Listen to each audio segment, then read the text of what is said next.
Assalamualaikum warahmatullahi wabarakatuh.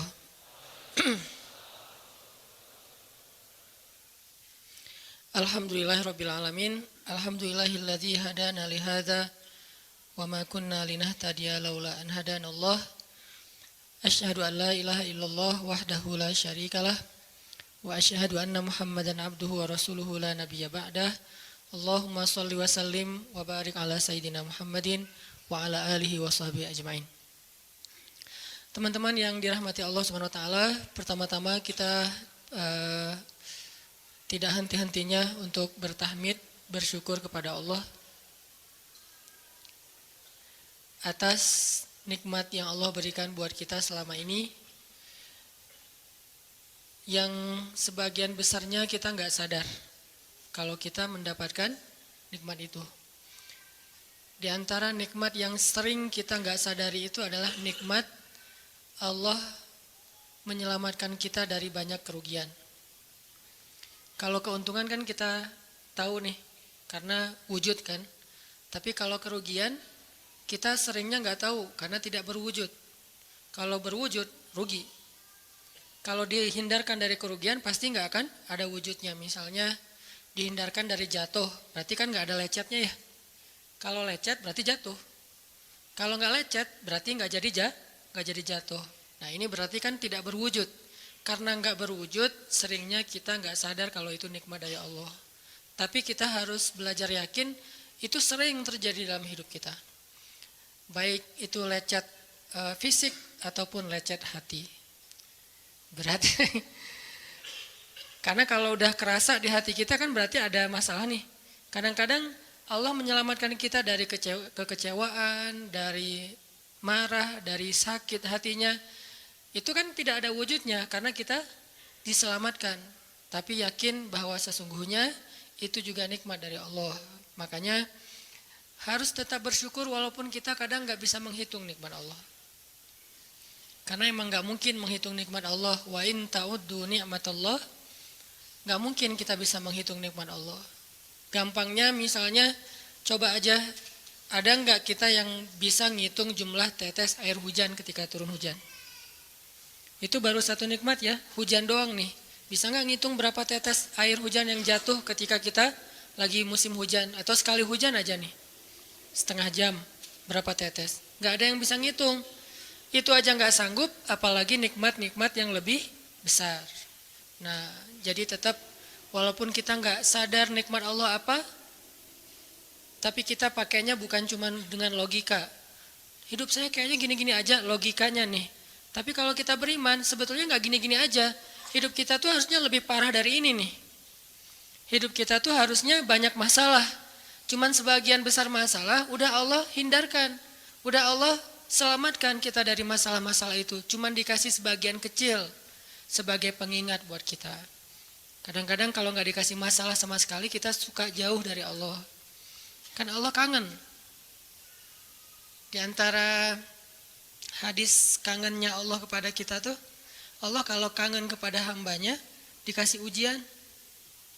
Hamba yang kayak gimana? Hamba yang kalau nggak dikasih ujian nggak deket sama Allah.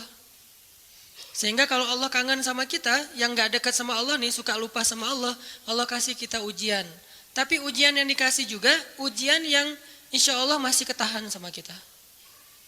Karena Allah nggak mau ngasih kita ujian yang mencelakai kita. Kalau itu terjadi namanya bukan ujian, tapi namanya azab. Dan insya Allah orang beriman gak dapat itu. Yang dapat kayak gitu tuh kelasnya udah kelas Firaun, Haman, Korun, Namrud ya. Abu Jahal, Abu Lahab itu kayak gitu tuh. Tapi kalau kelas orang muslim yang udah beriman cuman gak soleh-soleh amat, insya Allah yang dikasih bukan azab. Yang dikasih adalah ujian. Kenapa? Allah kangen dengerin curhat kita di sepertiga malam. Allah kangen ngeliatin kita menangis dan manja kepada Allah. Allah kangen kita bangun tengah malam atau sepertiga malam berdoa kepada Allah. Allah kangen kita berdiri dan sujud dengan waktu yang lama. Kadang-kadang sujudnya setengah jam, saking lagi berserah diri kepada Allah. Allah kangen, makanya dikasih ujian dikit. Tapi ujian yang dikasih ke kita tuh sedikit dibandingkan yang Allah hindarkan dari kita. Tapi mana buktinya dihindarkan? Kalau ada buktinya namanya nggak dihindarkan. Kalau sudah wujud namanya kena. Kalau nggak kena pasti nggak ada wujudnya. Terus gimana kita tahu? Kita mungkin nggak tahu, tapi kita bisa meyakininya, iman. Makanya yang dipakai bukan hanya logika, tapi juga iman. Karena Allah Subhanahu wa taala menyelamatkan kita siang dan malam. Kulla yaumin huwa fi sya'n. Itu ayatnya. Kulla yaumin huwa fi sya'n. Setiap hari Allah sibuk menyelamatkan kita. Salah satu tafsir dari kalimat fi sya'nin adalah Allah sibuk menyelamatkan kita. Setiap hari kulla yaum sibuk menyelamatkan fulan-fulan, sebanyak jumlah manusia, sebanyak itulah yang Allah selamatkan. Bukan cuma mukmin, bahkan orang kafir juga kadang Allah selamatkan. Cuman di dunia, kalau di akhirat beda lagi ceritanya.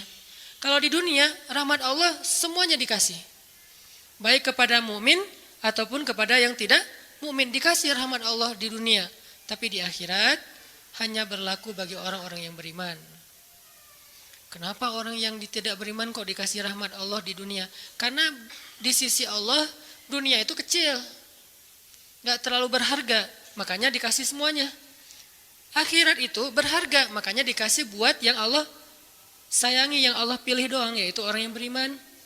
Jadi jangan sampai kita berpikir Allah tuh kayaknya gak fair, kok orang gak beriman dikasih rahmat di dunia? Karena dunia itu gak terlalu berharga di sisi Allah. Seandainya dunia itu ada harganya walaupun sebelah sayap nyamuk, gitu kan hadisnya, gak akan Allah kasih itu dunia kecuali kepada orang beriman. Tapi berhubung lebih ringan daripada sebelah sayap nyamuk, dikasih kepada semuanya. Ibaratnya kalau kita ngasih kayak ngasih lagi jalan gitu ya, naik angkot misalnya, naik angkot terus sama istri nih naik angkot berdua. Terus pas turun angkot, harga angkotnya tuh misalnya 3.000, udahlah kasih aja 5.000. Karena 2.000 yang kita kasih, nggak mungkin istri kita komplain. Kemarin aku minta nggak dikasih, nggak akan mungkin kan? Kenapa? Cuma 2.000. Tapi coba ngasih 100.000, beda tuh. Karena dia sesuatu yang ringan, maka tidak perlu komplain. 2.000 doang, saya juga dikasih lebih dari itu. Harusnya kita sadar bahwa dunia itu 2.000-an. Dunia itu cuma 2.000-an, gak terlalu berharga lah, walaupun tetap butuh, gak berharga juga butuh. Sehingga ketika ada orang yang tidak beriman dikasih 2.000-an kayak gini, kita yang beriman jangan sirik. Mending saya gak beriman kalau kayak gitu. Ternyata gak beriman juga dapat tuh banyak. Gak banyak, cuma 2.000-an. Dan kita mah dikasih lebih banyak dari itu, cuman yang dilihat 2.000-nya, bukan yang ratusan ribunya. Ini artinya teman-teman, yuk kita tetap belajar bersyukur kepada Allah. Walaupun kita nggak sadar nikmat Allah itu apa. Kita nggak bisa ngitung dengan logika kita. La tuhsuha, nggak mungkin bisa dihitung dengan logika. Tapi kita masih punya logika iman. Yang kita yakin, kulla yaumin huwa fi sya'n. Setiap hari itu Allah ngasih nikmat buat kita. Setiap hari itu Allah menyelamatkan kita dari banyak masalah. Setiap hari. Bukan pernah tuh dulu gua nyelamatin lo, enggak. Setiap hari diselamatin. Kita ada orang yang kadang-kadang nyelamatin kita dari satu musibah, itu kan berjasa dan kita kayak ngingat seumur hidup kan ya. Dianggap kayak orang yang paling berjasa dalam hidup kita. Dulu hampir putus gara-gara dia nggak jadi putus gitu. Nyambung lagi dalam bentuk yang halal misalkan ya. Berarti kan dia paling berjasa nih. Kalau nggak gara-gara dia nih, udah putus tuh. Kalau nggak gara-gara dia udah cerai nih. Alhamdulillah gara-gara si fulan, gara-gara ustadz itu, gara-gara teman saya, gara-gara orang tua, kita yang tadinya hampir bercerai, nggak jadi bercerai kan dia berarti berjasa banget dalam hidup kita, menyelamatkan rumah tangga. Allah menyelamatkan kita dari yang kayak gitu-gituan tuh kulla yaum, setiap hari. Kalau yang belum menikah, setiap hari Allah menyelamatkan kita dari zina. Apalagi kita hidup di zaman fitnah. Apalagi kita hidup di kota besar kayak di Bandung, yang fitnahnya mungkin lebih besar daripada di desa. Dengan mudah kita bisa terjerumus ke dalam dunia-dunia yang kayak gituan. Mudah banget. Tapi setiap hari diselamatin, besok diselamatin lagi, lusa diselamatin. Walaupun seringkali Allah pengen nyelamatin kita, kitanya aja yang kekeh gak mau diselamatin. Udah jatuh, Allah selamatkan dari apa? Dari makin terpuruk. Kadang-kadang kan jatuh ketiban tangga nih. Jatuh doang nggak ketiban tangga. Allah selamatkan. Kalau nggak diselamatkan 100%, minimal diselamatkan sebagiannya. Supaya kita nggak benar-benar hancur. Itu sering. Yang pernah merasakan masa-masa kelam di masa lalunya, harusnya kan ketika kita dulu kayak gitu, kita mungkin udah mati kali ya. Yang sering tawuran misalnya, yang sering tarung di jalan, alasannya alasan sepele gitu. Kayak kemarin saya pas ke Jakarta ada acara di daerah Bintaro tuh, lagi jalan, ada tawuran pelajar, pada bawa golok, bawa samurai, bawa celurit segala macam.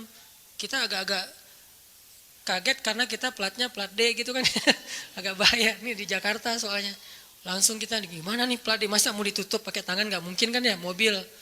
Akhirnya la haula aja. Coba bayangin, mungkin sebagian kita pernah ngalamin masa kayak gitu dan mungkin lebih parah. Yang kayak gitu-gitu mah udah jadi kayak sarapan lah, kalau nggak makan siang, kayak gitu-gitu. Udah sering. Kenapa masih bisa selamat dan sekarang bisa duduk di masjid? Kalau bukan karena Allah menyelamatkan kita.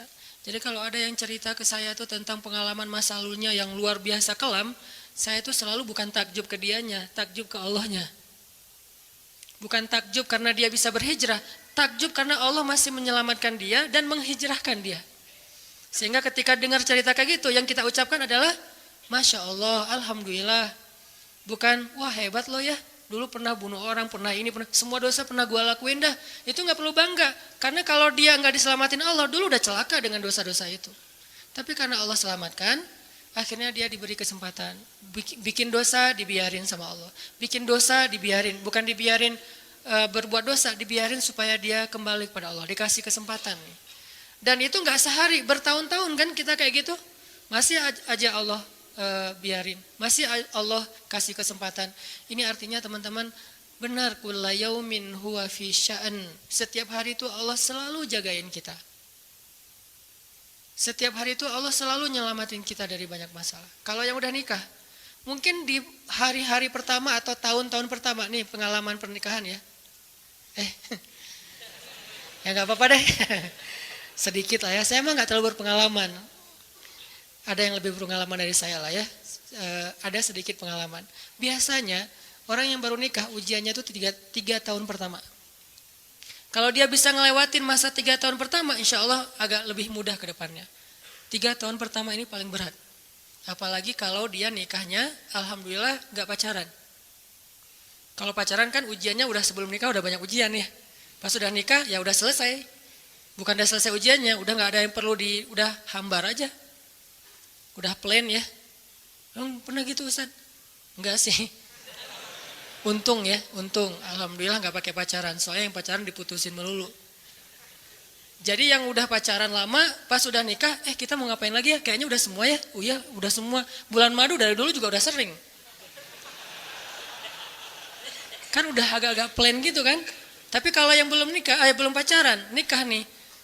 Jadi kayak benar-benar baru pacaran, cuman ada konsekuensi lain yang mungkin ini jadi kayak semacam ujian lah biar sabar. Masa-masa adaptasi, masa-masa saling mulai mengerti, oh ternyata kamu tuh kayak gini dan segala macam. Apalagi kalau baru nikah langsung LDRan kan berat banget tuh. Nikah LDRan, pacaran LDRan aja berat. Benar gak sih? Nggak ngaku. Pacaran LDRan aja berat, apalagi nikah LDRan. Kenapa? Pacaran itu kan masih banyak pantangan. Nikah kan udah masih banyak ibadahnya. Tapi nggak boleh ibadah, coba gimana? Nggak sengsara tuh, merana kan? Harusnya boleh, tapi nggak boleh. Yang tadinya nggak boleh aja sengsara, apalagi udah boleh. Nah ini artinya setiap hari dalam tahun-tahun pertama pernikahan kita bisa aja mengatakan, udah deh, saya talak kamu. Apalagi laki-laki. Kalau nggak sabar dikit keluar kata-kata talak. Kalau udah keluar nggak bisa ditarik lagi tuh. Karena kalimat itu walaupun guyon tetap kena kan. Guyon aja kena, apalagi serius. Enggak usah, saya waktu itu lagi dikuasai amarah. Emang ada yang cerai dalam keadaan nyaman? Kita talak yuk, gitu. Nggak ada kan? Yang namanya cerai pasti marah tuh. Jadi nggak ada istilah gara-gara marah terus talaknya nggak berlaku, nggak. Maksud marah yang nggak berlaku talak itu kalau sampai hilang akal. Tapi rata-rata kita masih berakal sih walaupun marah juga. Karena ada orang yang marah tuh kemudian dia jadi kayak orang yang gila gitu gara-gara marahnya itu hilang akal. Tapi kalau masih berakal, masih mukallaf, masih bisa berpikir, ya namanya cerai nggak ada yang nggak marah. Yang namanya cerai pasti marah. Say, apa? Aku talak kamu. Nggak ada, udah talak manggilnya say. Udah gitu pakai emoticon yang love gitu. Tapi talak kan agak-agak klise ya. Nggak ada, pasti emoticonnya tuh berderai-derai atau hatinya terbelah kan gitu kan ya. Lagi rame soalnya tuh yang kayak gitu-gitu. Cie. Ini artinya bahwa yang namanya talak nggak ada nyamannya. Pasti lagi marah dan tetap berlaku teman-teman. Kalau nggak Allah membimbing lisan kita, mungkin hari kedua udah talak tuh. Kalau Allah nggak membimbing hati kita, mungkin bulan pertama udah talak. Berarti kulla yaumin huwa fi sya'an. Sebetulnya kalau dengan logika iman, harusnya kita yakin setiap hari itu Allah pasti nyelamatin kita setiap hari. Cuman karena udah diselamatin jadi nggak ketahuan. Kalau nggak diselamatin ketahuan. Tadi mau jatuh di jalan nih, naik motor nih, mau keserempet harusnya jatuh, tapi nggak jadi keserempet. Atau keserempet dikit nggak jatuh, kan kita suka lupa kalau kayak gitu kan ya. Kalau udah jatuh baru ingat. Kan saya tadi udah baca bismillah, kenapa masih jatuh? Gitu kan? Tapi kalau nggak jatuh, kita lupa bahwa ternyata perjalanan kita itu dilindungi oleh Allah sehingga kalau udah sampai bilang alhamdulillah. Jadi banyak yang kita nggak bisa ngitung karena memang tidak terjadi. Kenapa nggak terjadi? Allah yang menyelamatkan kita. Kulla yaumin huwa fi sya'an. Sehingga tetap walaupun mungkin kita nggak ngerasain, bilang aja alhamdulillah, alhamdulillah setiap hari aja gitu. Karena nggak ada ruginya juga kita ngomongin alhamdulillah. Satu-satunya kata atau nama yang nggak rugi disebut cuma nama Allah. Dan satu-satunya nama yang rugi kalau disebut nama mantan. Itu nggak enak banget nyebutnya. Kadang-kadang lagi ngobrol sama teman atau lagi kenalan di dalam kampus nih ya, atau kelas anak baru ceritanya. Kan kenalan nih, dipanggil nama sama guru satu-satu. Pas ada satu nama misalnya namanya siapa gitu kan ya. Kita sendiri yang pas nama itu disebut langsung meriang. Lah kamu kenapa? Itu nama mantan saya bu. Kan suka gitu ya. Sampai ada nama jalan bisa buat dia kegeeran sendiri. Saya pernah di Masjidil Haram ada salah satu nama gate, nama gate tuh bukan gate Masjidil Haram ya. Kalau gate Masjidil Haram semuanya nama cowok kan, nggak mungkin saya punya mantan cowok kan. Salah satu gate di hotel lah itu namanya tuh nama, pokoknya nggak usah disebut, ketahuan ntar di stalking lagi ya. Ada salah satu gate di hotel besar kayak Zam-Zam Tower gitu, gate-nya tuh namanya nama seseorang. Pas ngeliat tuh gitu doang. Coba bayangin, nama aja bisa bikin kita calangap. Nama, coba. Jadi satu-satunya nama yang kalau disebut itu bikin kita nggak nyaman, itu nama muatan. Dan satu-satunya nama yang kalau disebut bikin kita dapat kebaikan, cuma nama Allah Subhanahu Wa Taala. Setelah itu baru nama Muhammad SAW. Makanya nggak ada ruginya lah bilang bismillah, innalillah, astagfirullah, masya Allah, subhanallah dan segala macam yang ada kata Allahnya. Sehingga Nabi bilang segala sesuatu yang di dalamnya ada nama Allah maka diberkahi, dan segala sesuatu yang di dalamnya tidak ada nama Allah maka tercabutlah kebaikannya. Jadi nggak ada rugi. Sehingga sampai nama orang aja yang paling baik itu adalah Abdullah sama Abdurrahman, walaupun manggilnya Dol, El. Tapi tetap namanya bagus nih, Abdullah, Abdurrahman. Kepanjangan prolognya. Tapi ada hubungannya. Allah itu kalau kangen sama kita, Allah kasih kita ujian. Makanya jangan bikin Allah ngasih kita ujian kalau kangen, tapi ngasih kita nikmat. Kenapa Allah kasih kita nikmat? Soalnya kita udah biasa, nggak perlu diuji juga, udah tetap setiap malam itu curhat sama Allah. Bukan pas lagi banyak masalah doang baru curhat. Kalau pas banyak masalah doang baru curhat, berarti pas kita lagi normal, kita lama tuh nggak ketemu Allah, nggak pernah miss call Allah, nggak pernah japri Allah, nggak pernah curhat ke Allah, nggak pernah DM. Kan Allah kangen nih. Kemana ya dia? Kok nggak pernah DM saya? Kok nggak pernah miss call saya? Kok nggak pernah japri ke saya? Padahal online-nya sering loh. Tapi kok nggak pernah ke saya? Nih online-nya masih apa nih? Kan Allah suka gitu sama hambanya, walaupun dengan analogi sosmed ya. Tapi Allah tuh perhatian banget sama kita. Allah nungguin kita datang. Setelah sekian lama kita cuek sama Allah, tiba-tiba kita baru niat mau datang. Duh, Udah lama juga ya saya belum japri ke Allah. Baru gitu doang, belum diketik nih, belum typing. Baru niat doang nih, Allah udah bahagia coba. Allah kok baik banget nih sama kita ya. Seolah-olah Allah butuh kita, padahal nggak sama sekali loh. Ghaniyun anil alamin. Allah tuh nggak butuh kepada siapapun di antara hambanya, nggak butuh sama sekali. Tapi kayak seolah-olah Allah tuh yang butuh banget sama kita. Saking baiknya Allah.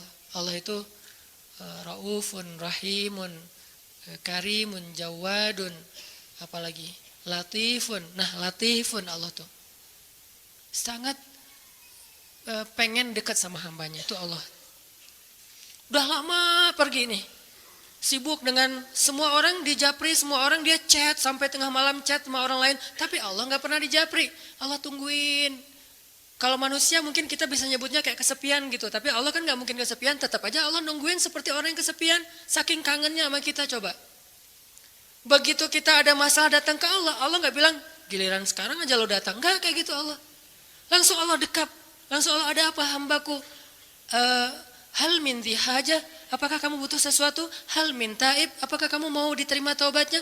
Hal min mustaghfir, apakah kamu mohon minta ampun? Allah tanya kepada kita setiap malam, dicuekin lagi, dicuekin lagi. Datang Allah ke langit dunia.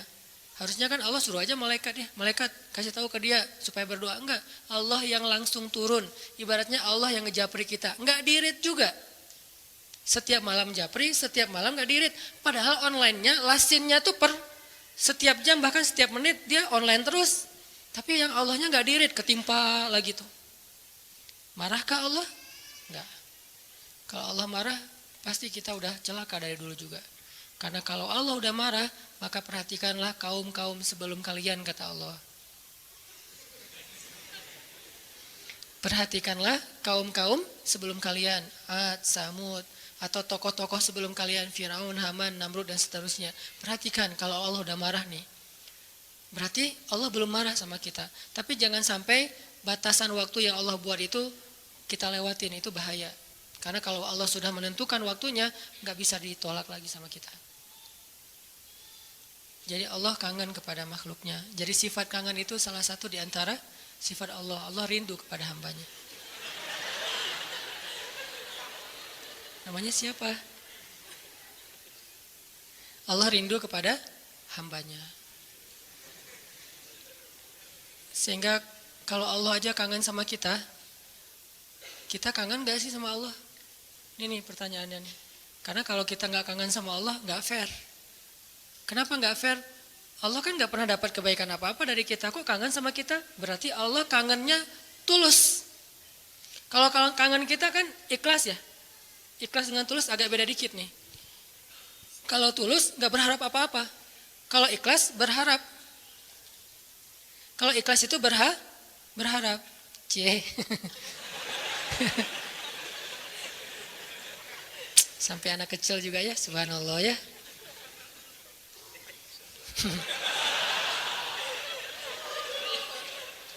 Otomatis ada cewek soalnya. Cewek kecil. Allah aja tuh nggak menginginkan apa-apa dari kita, kangen. Berarti kan nggak ngarapin apa-apa, bisa kangen. Baik banget kan? Nah kita kalau kangen pasti ada ngarapin sesuatu. Kayak kangen orang tua, kenapa? Pengen masakan ibu. Kangen kampung halaman, kenapa? Pengen jajan, pengen lihat suasana yang luar biasa di keluarga. Kan kangen ya kampung halaman. Kangen dia misalnya. Pengen disiapin segelas apa misalnya. Green tea lah atau Thai tea atau apalah. Kalau yang standar mah ya, atau kopi misalnya. Kita mengharapkan sesuatu dalam kangennya kita. Kalau Allah kangen gak ngarapin apa-apa. Karena Allah gak butuh kita. Kok kangen? Berarti Allah maha baik. Kangen mengharapkan sesuatu aja baik. Apalagi kangen tanpa mengharapkan apa-apa. Dan yang lebih luar biasanya lagi, Allah bukan cuma gak mengharapkan apa-apa. Kangen pengen ngasih sesuatu kepada kita. Kangen pengen ngasih sesuatu untuk kita. Itu kangennya Allah. Mirip dengan kangennya ibu. Walaupun gak sama, pasti Allah lebih. Kangennya ibu tuh pengen masakin buat kita loh. Kangennya kita ke ibu, pengen masakan ibu. Beda kan? Jadi jangan merasa lebih baik daripada ibu kita ya. Karena realitasnya, jujurnya mah, kita kalau kangen ibu karena pengen dimasakin. Ibu kalau kangen kita karena pengen masakin. Jarang ada ibu kangen karena pengen masakan dari kita. Kan kita gak bisa masak, kecuali chef lah ya. Chef juga tetap makannya makanan ibu. Walaupun mungkin dia jago dalam masak, tapi ada sentuhan mukjizat dari seorang ibu yang memang nggak bisa dipakai bumbu. Itu lebih ke perasaan, ketulusan cinta. Beda pasti itu. Ibu saya tuh kalau masak, mungkin banyak ibu-ibu lain atau siapapun perempuan yang masaknya tuh enak. Tapi tetap aja kalau yang dimasak oleh ibu tuh beda. Nggak tahu gimana, nggak bisa dijelasin aja pokoknya, beda. Gitu juga yang dimasakin oleh istri.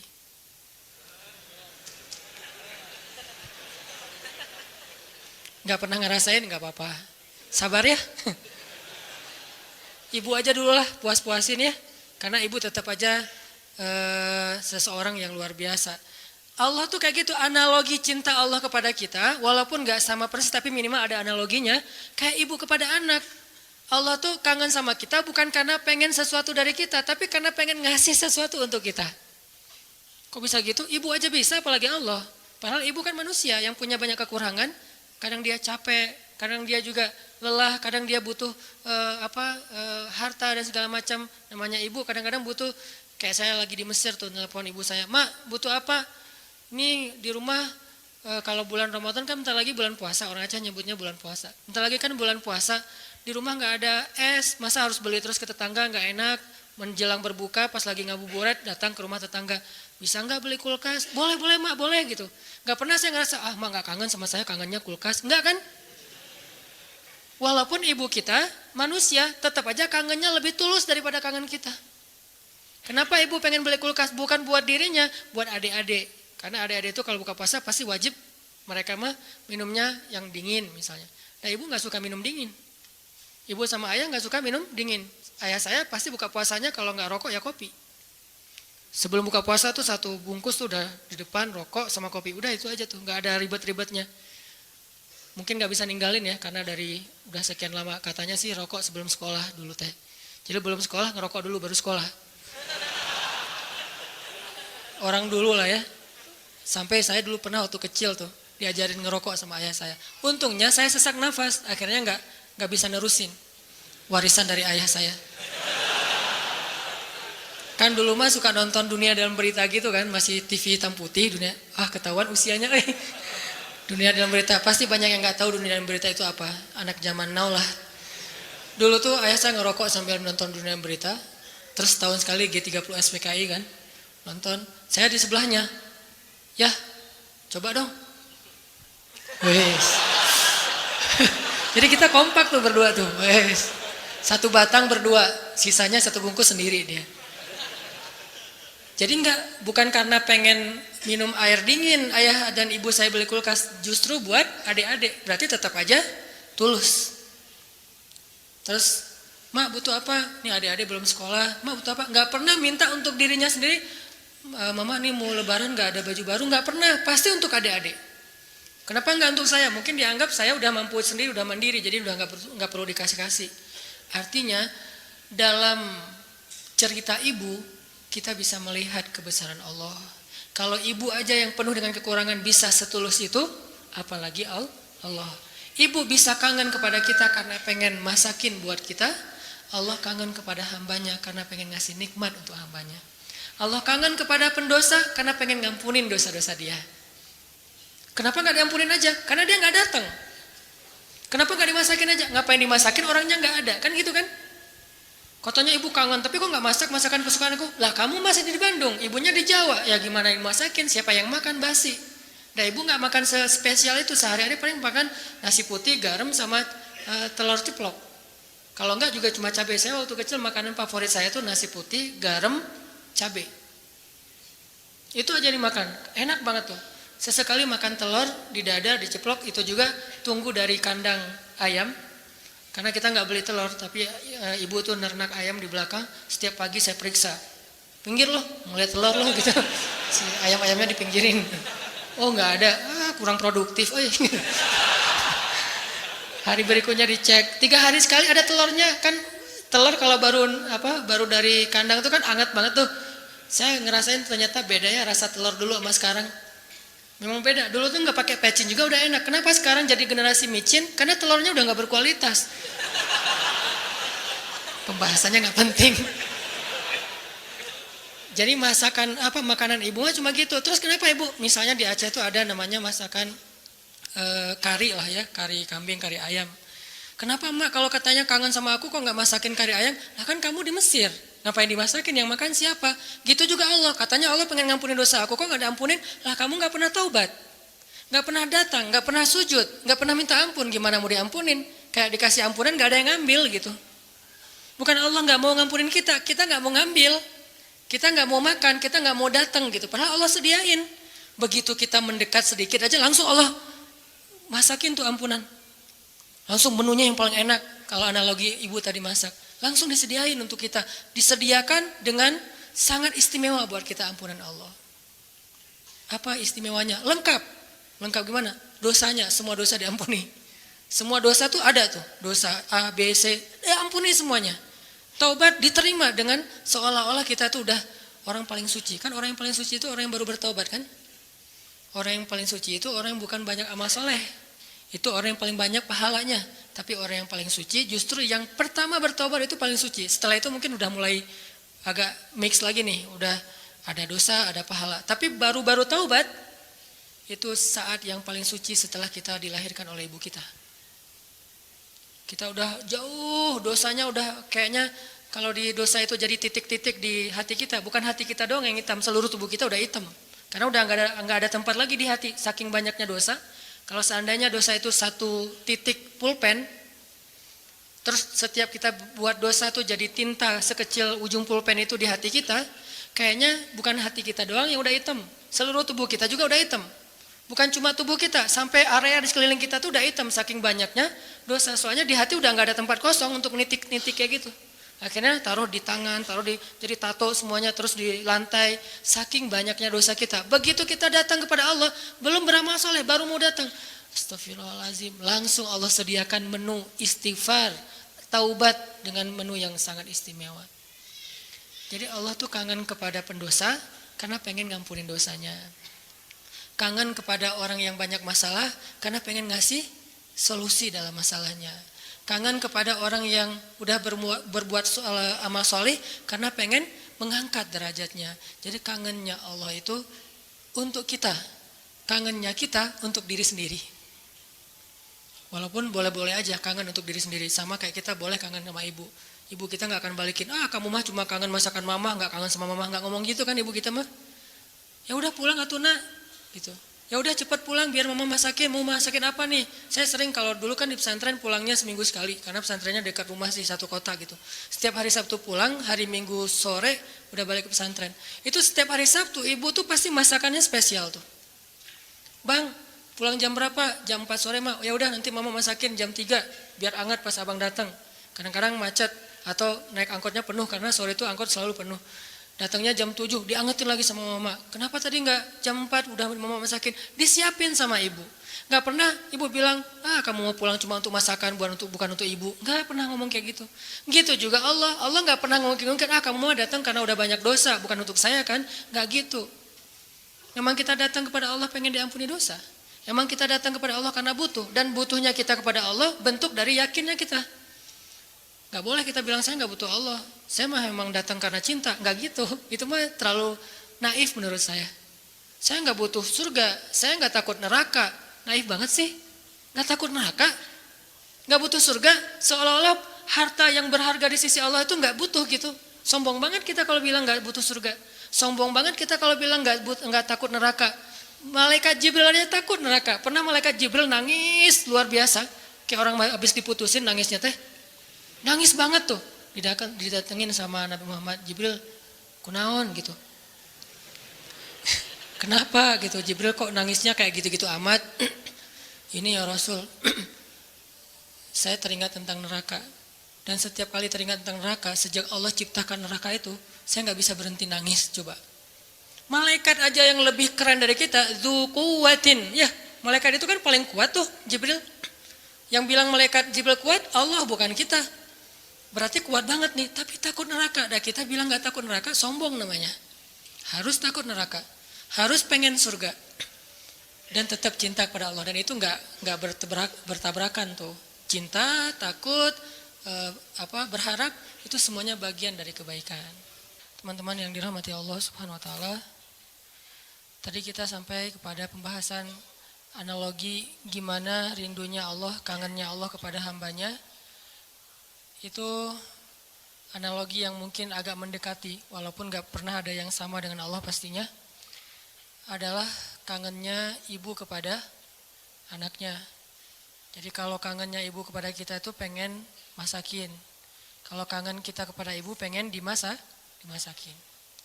Itu bedanya tuh. Jadi jangan berpikir ketika Allah kangen sama kita, Allah butuh kita, enggak. Justru Allah kangen sama kita karena pengen ngasih ke kita kebaikan-kebaikan. Allah kangen kepada pendosa bukan kangen karena dia orang soleh, enggak. Karena Allah sayang sama dia. Bukan karena, kok pendosa dikangenin? Bukan, itu mah kita yang hitung-hitungan. Makanya jangan menganalogikan Allah kayak kita. Seperti kita bilang, kan suka ada yang ngomong gini, ke Allah mah gak usah banyak minta, gak enak, mending beribadah aja. Emangnya Allah tuh akan berat kalau kita minta? Kan enggak. Justru meminta kepada Allah itu ibadah. Jadi makin banyak berdoa itu makin banyak pahala. Karena berdoa dalam agama kita itu bagian dari ibadah. Cuman namanya bukan ibadah muqayyad. Ibadah muqayyad itu kayak sholat 5 waktu, udah jelas waktunya, jelas cara-caranya. Ibadah mutlak. Arti mutlak itu lebih bebas.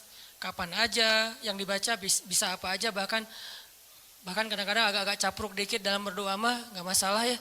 Kenapa dia capruk? Karena gak hafal bahasa Arabnya. Akhirnya yang didoain sebisanya dia aja, gak apa-apa semampunya. Jadi berdoa kepada Allah itu ibadah dan Allah senang banget dimintai. Sampai Allah tuh ngerasa malu kalau ada yang meminta, terus kita Allah gak mengabulkan, Allah malu tuh. Allah punya malu, justru Allah maha pemalu. Banyak hadis-hadis Allah pemalu kan? Di antaranya kayak hadis Nabi pas Utsman datang ke rumah Nabi dalam keadaan Nabi sakit. Pas Abu Bakar datang, Nabi gak pakai baju atau pakai baju tapi gak terlalu rapi gitu, biarin aja. Umar biarin aja. Begitu Utsman yang bilang salam, Nabi langsung rapi-rapi. Udah semuanya rapi, baru Utsman dibukain pintu. Ditanya kok gitu-gitu amat sama Utsman? Gak, kita mah gak gitu. Kata Nabi, jangankan saya, Allah aja malu kepada Utsman. Terus Allah juga malu dalam hadis Nabi, sesungguhnya Allah malu kalau ada hambanya mengangkat kedua tangannya. Ini juga dalil bahwa berdoa boleh mengangkat tangan, jadi gak perlu diperdebatkan lah. Gak angkat tangan boleh, menelunjuk juga boleh. Nelunjuk jangan pakai analogi culture manusia. Kalau culture manusia gini tuh merintah kan ya. Tapi kalau culture agama ini bukan merintah. Cuma Allah doang yang saya berharap gitu maksudnya. Doa kok gitu sih kayak merintah Allah. Enggak, ini mah pakai perasaan kita. Kalau pakai perasaan agama mah enggak gitu. Kan Nabi kadang berdoa gini, kadang berdoa emang enggak pakai ngangkat tangan. Kapan tuh? Kayak pas naik kendaraan. Kan enggak mungkin di atas onta gini kan. Agak-agak gimana gitu. Atau pas mau makan, tapi pas mau makan bismillahirrahmanirrahim. Walaupun boleh ditambah Allahumma lakasumtu misalnya. Ya, atau Allahumma barik lana, asal enggak bismillahirrahmanirrahim amutu ahya. Kan enggak harus gini, boleh juga gini, boleh enggak sama sekali. Kadang Nabi juga berdoa dengan mengangkat tangan. Buktinya sesungguhnya Allah malu kalau ada hambanya mengangkat kedua tangannya lalu Allah tidak mengabulkan permintaannya, kan Allah malu nih. Bisa juga Nabi ngangkat tangannya enggak gini, tapi gini. Kapan? Pas perang Badar. Kalau kita pas besok mau ngelamar. Jadi perang Badarnya kita nih, jomblo nih. Lamaran, itulah perang Badarnya kita. Apalagi menghadapi calon mertua yang berkumis tebal teh kan. Itu berarti menghadapi musuh yang lebih kuat daripada kita kan ya. Butuh mukjizat lah itu mah. Sehingga doanya malamnya kayak gini. Pas sudah diterima gini lagi. Itulah kita. Artinya teman-teman jangan ngelihat Allah seperti kita ngelihat makhluk. Tapi pasti Allah lebih baik daripada makhluknya. Pasti. Bahkan gak bisa dibandingin. Kalau ada ayat-ayat kayak analogi itu bukan perbandingan. Lebih kepada analogi supaya kita bisa berpikir. Dan memang Islam itu mengajarkan kita dan melatih kita berpikir. Afala ta'qilun, afala la'allakum tadhakkarun, tatafakkarun, dan berpikirlah. Am hasibatum falyanzuru. Semuanya tentang berpikir. Jadi kalau ada istilah, udahlah gak usah dipikir-pikirin, udah taat aja. Taat tapi berpikir. Jangan taat gak berpikir. Karena agama ini agama milik orang-orang yang cerdas. Dibawa oleh orang yang paling cerdas di muka bumi. Dan kecerdasan itu di sini. Tapi kecerdasan doang nggak cukup, harus dipadukan dengan keimanan. Baru namanya Rabbaniyah. Nabi itu cerdas banget loh. Saking cerdasnya Nabi, turun ayat 1 juz kehafal sama Nabi. Jibril datang, Muhammad dengarkan, didengarin sama Nabi. Al-An'am kan, 1 juz lebih sedikit, 11 lembar kan, 1 juz 10 lembar. Nabi dengerin, Jibril baca, udah selesai Jibril baca, Jibril naik ke langit, Nabi udah hafal. Nabi kasih tahu ke sahabat, udah turun ayat kepada saya yang lebih baik, yang lebih saya cintai daripada langit dan bumi, yaitu yang dibuka dengan Alhamdulillah. Sahabat Ibnu Mas'ud bilang, saya udah hafal ya Rasulullah. Ini lagi sifat tawadunya Rasul. Rasul nggak bilang, emang lo doang, gue juga gitu. Enggak, saking tawadunya Rasul ya. Rasul malah kayak seolah-olah beliau nggak bisa gitu, saking menghargainya. Ini namanya ra'fah. Kalau kita kan suka ngeremehin orang, kalau Nabi nggak ngeremehin orang, walaupun beliau pasti di atas rata-rata. Oh gitu Abdullah, coba-coba gitu. Kayak beliau tuh nggak bisa kayak gitu. Abdullah pede kan? Wah bisa. Tapi Abdullah tahu lah, Nabi pasti hafal karena Nabi nggak bisa baca. Kalau Abdullah mengulang hafalan itu dari Nabi mendengar, gimana kalau Nabi nggak hafal? Kan Nabi membacakan dulu di antara para sahabat. Nggak ada satu huruf pun yang salah yang dibacakan Nabi. Padahal cuma sekali dengar nih. Berarti Nabi itu orang cerdas. Hafalannya kuat. Dan lagi-lagi jangan ngelihat kecerdasan hanya dengan bisa baca tulis. Karena kalau kita pengen baca sejarah, bacalah dengan analogi, dengan persepsi sejarah. Jangan baca sejarah dengan persepsi kekinian, itu keliru. Saya nggak bilang salah ya, keliru. Karena salah dan keliru itu beda. Kalau salah dalam bahasa fikih namanya batil, benar hak. Kalau keliru, khata, benar sawab. Itu keliru kalau kita membaca sejarah tapi pakai persepsi kekinian. Contoh, katanya pinter, tapi kok nggak bisa baca tulis? Karena di zaman sekarang pinter itu dilihat dari kemampuan membaca dan menulis. Di zaman dulu, culture-nya belajar itu nggak lewat baca tulis. Di zaman Nabi dulu belajarnya lewat menghafal. Jadi orang yang pintar di zaman itu adalah yang bagus hafalannya.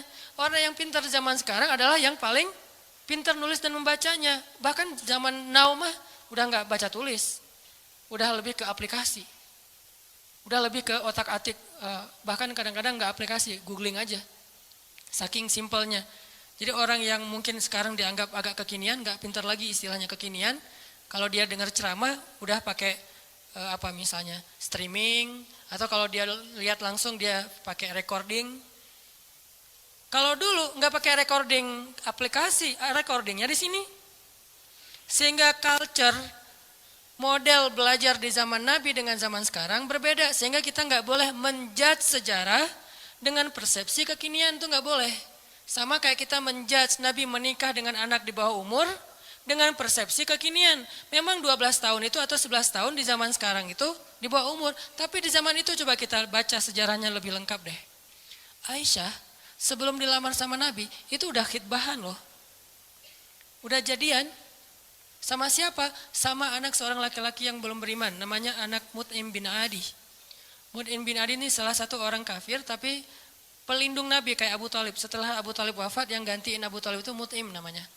Mut'im bin Adi. Aisyah itu udah ditunangkan sama anaknya Mut'im. Nabi nggak tahu. Nabi dapat mimpi kan, yang dapat kain sutra dari surga gitu. Nabi datang kepada Abu Bakar, bilang ya Abu Bakar, saya bermimpi melamar Aisyah anakmu. Bagaimana pendapatmu? Abu Bakar diam-diam pergi ke Mut'im. Karena Abu Bakar sendiri kalau dilamar Nabi siapa yang bisa nolak kan ya? Nabi yang ngelamar kan. Jangankan untuk Nabi, untuk siapa dulu teh? Julaibib aja diterima kan ya? Apalagi sekarang untuk Nabi nih. Akhirnya diam-diam Abu Bakar datang ke Mut'im. Angkat dong teleponnya, karena nggak diangkat-angkat dari tadi teh. Pas diangkat, udah apa Abu Bakar? Ini ada masalah nih, yuk kita ketemuan. Ya udah di kafe mana? Itu dekat SM aja gitu. Ketemuan kata Abu Bakar, Mut'im nih gimana nih, saya galau berat. Saya nggak enak sama kamu. Emang ada masalah apa? Kan kita udah lama berteman, biasa aja lah gitu. Kata Abu Bakar, Muhammad kamu tahu kan? Oh ya siapa yang nggak tahu? Muhammad kan ya orang yang paling mulia di Mekah. Dia ngelamar Aisyah. Mut'im senyum. Bukan kaget, bukan dasar tuh orang. Enggak, senyum. Jadi yang bete Muhammad menikah dengan Aisyah itu justru harusnya kan Mut'im kan? Bapak calon mertuanya anak Aisyah gitu. Kenapa kita yang bete nih? Orang kita nggak ada hubungan apa-apa dengan Aisyah. Akhirnya Mut'im senyum. Terus Mut'im bilang, kata Abu Bakar, terus gimana menurut kamu ya Mut'im? Kata Mut'im, ya Abu Bakar, kalau gitu kita batalkan pertunangan anak kita. Sesungguhnya Muhammad lebih layak untuk Aisyah daripada anak saya. Jadi secara culture, Aisyah itu emang udah waktunya menikah di waktu itu. Tapi kalau kita ngelihatnya dari angle kekinian, itu di bawah umur. Makanya jangan menjudge sejarah dari angle kekinian. Itu nggak fair. Banyak lagi adegan-adegan sejarah. Ini yang kita belajar di Al-Azhar itu kayak gini nih, belajar berpikir, belajar berfilosofi. Kalau orang bilang filsafat itu nggak butuh, nggak, tergantung filsafatnya. Karena ada filsafat Islamiyah, ada filsafat Gharbiyah. Kalau Gharbiyah itu Western lah, filsafat sekuler.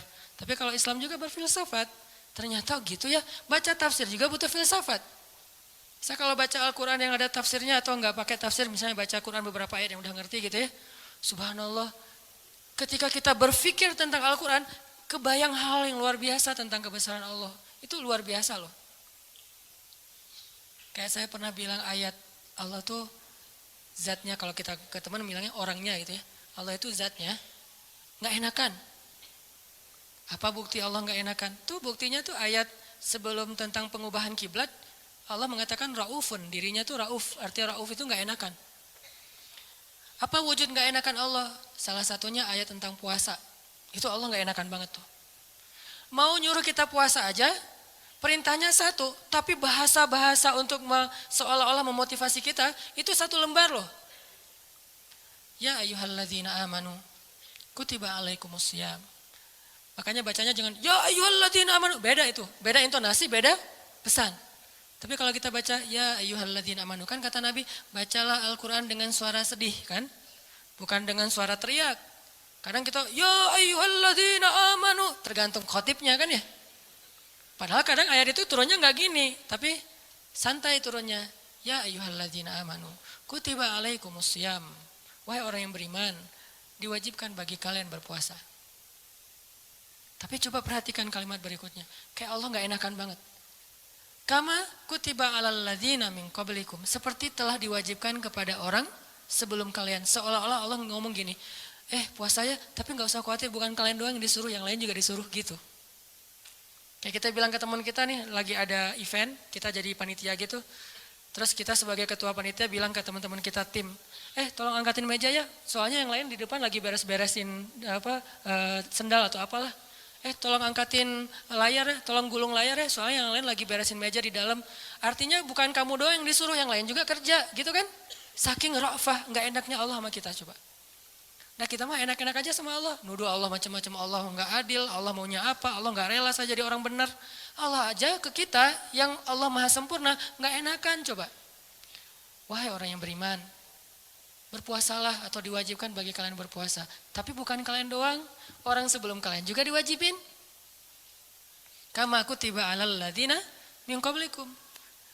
Ini untuk kalian bukan untuk saya. La'allakum tattaqun, supaya kalian bisa jaga diri. Kan takwa itu menjaga, wiqayah.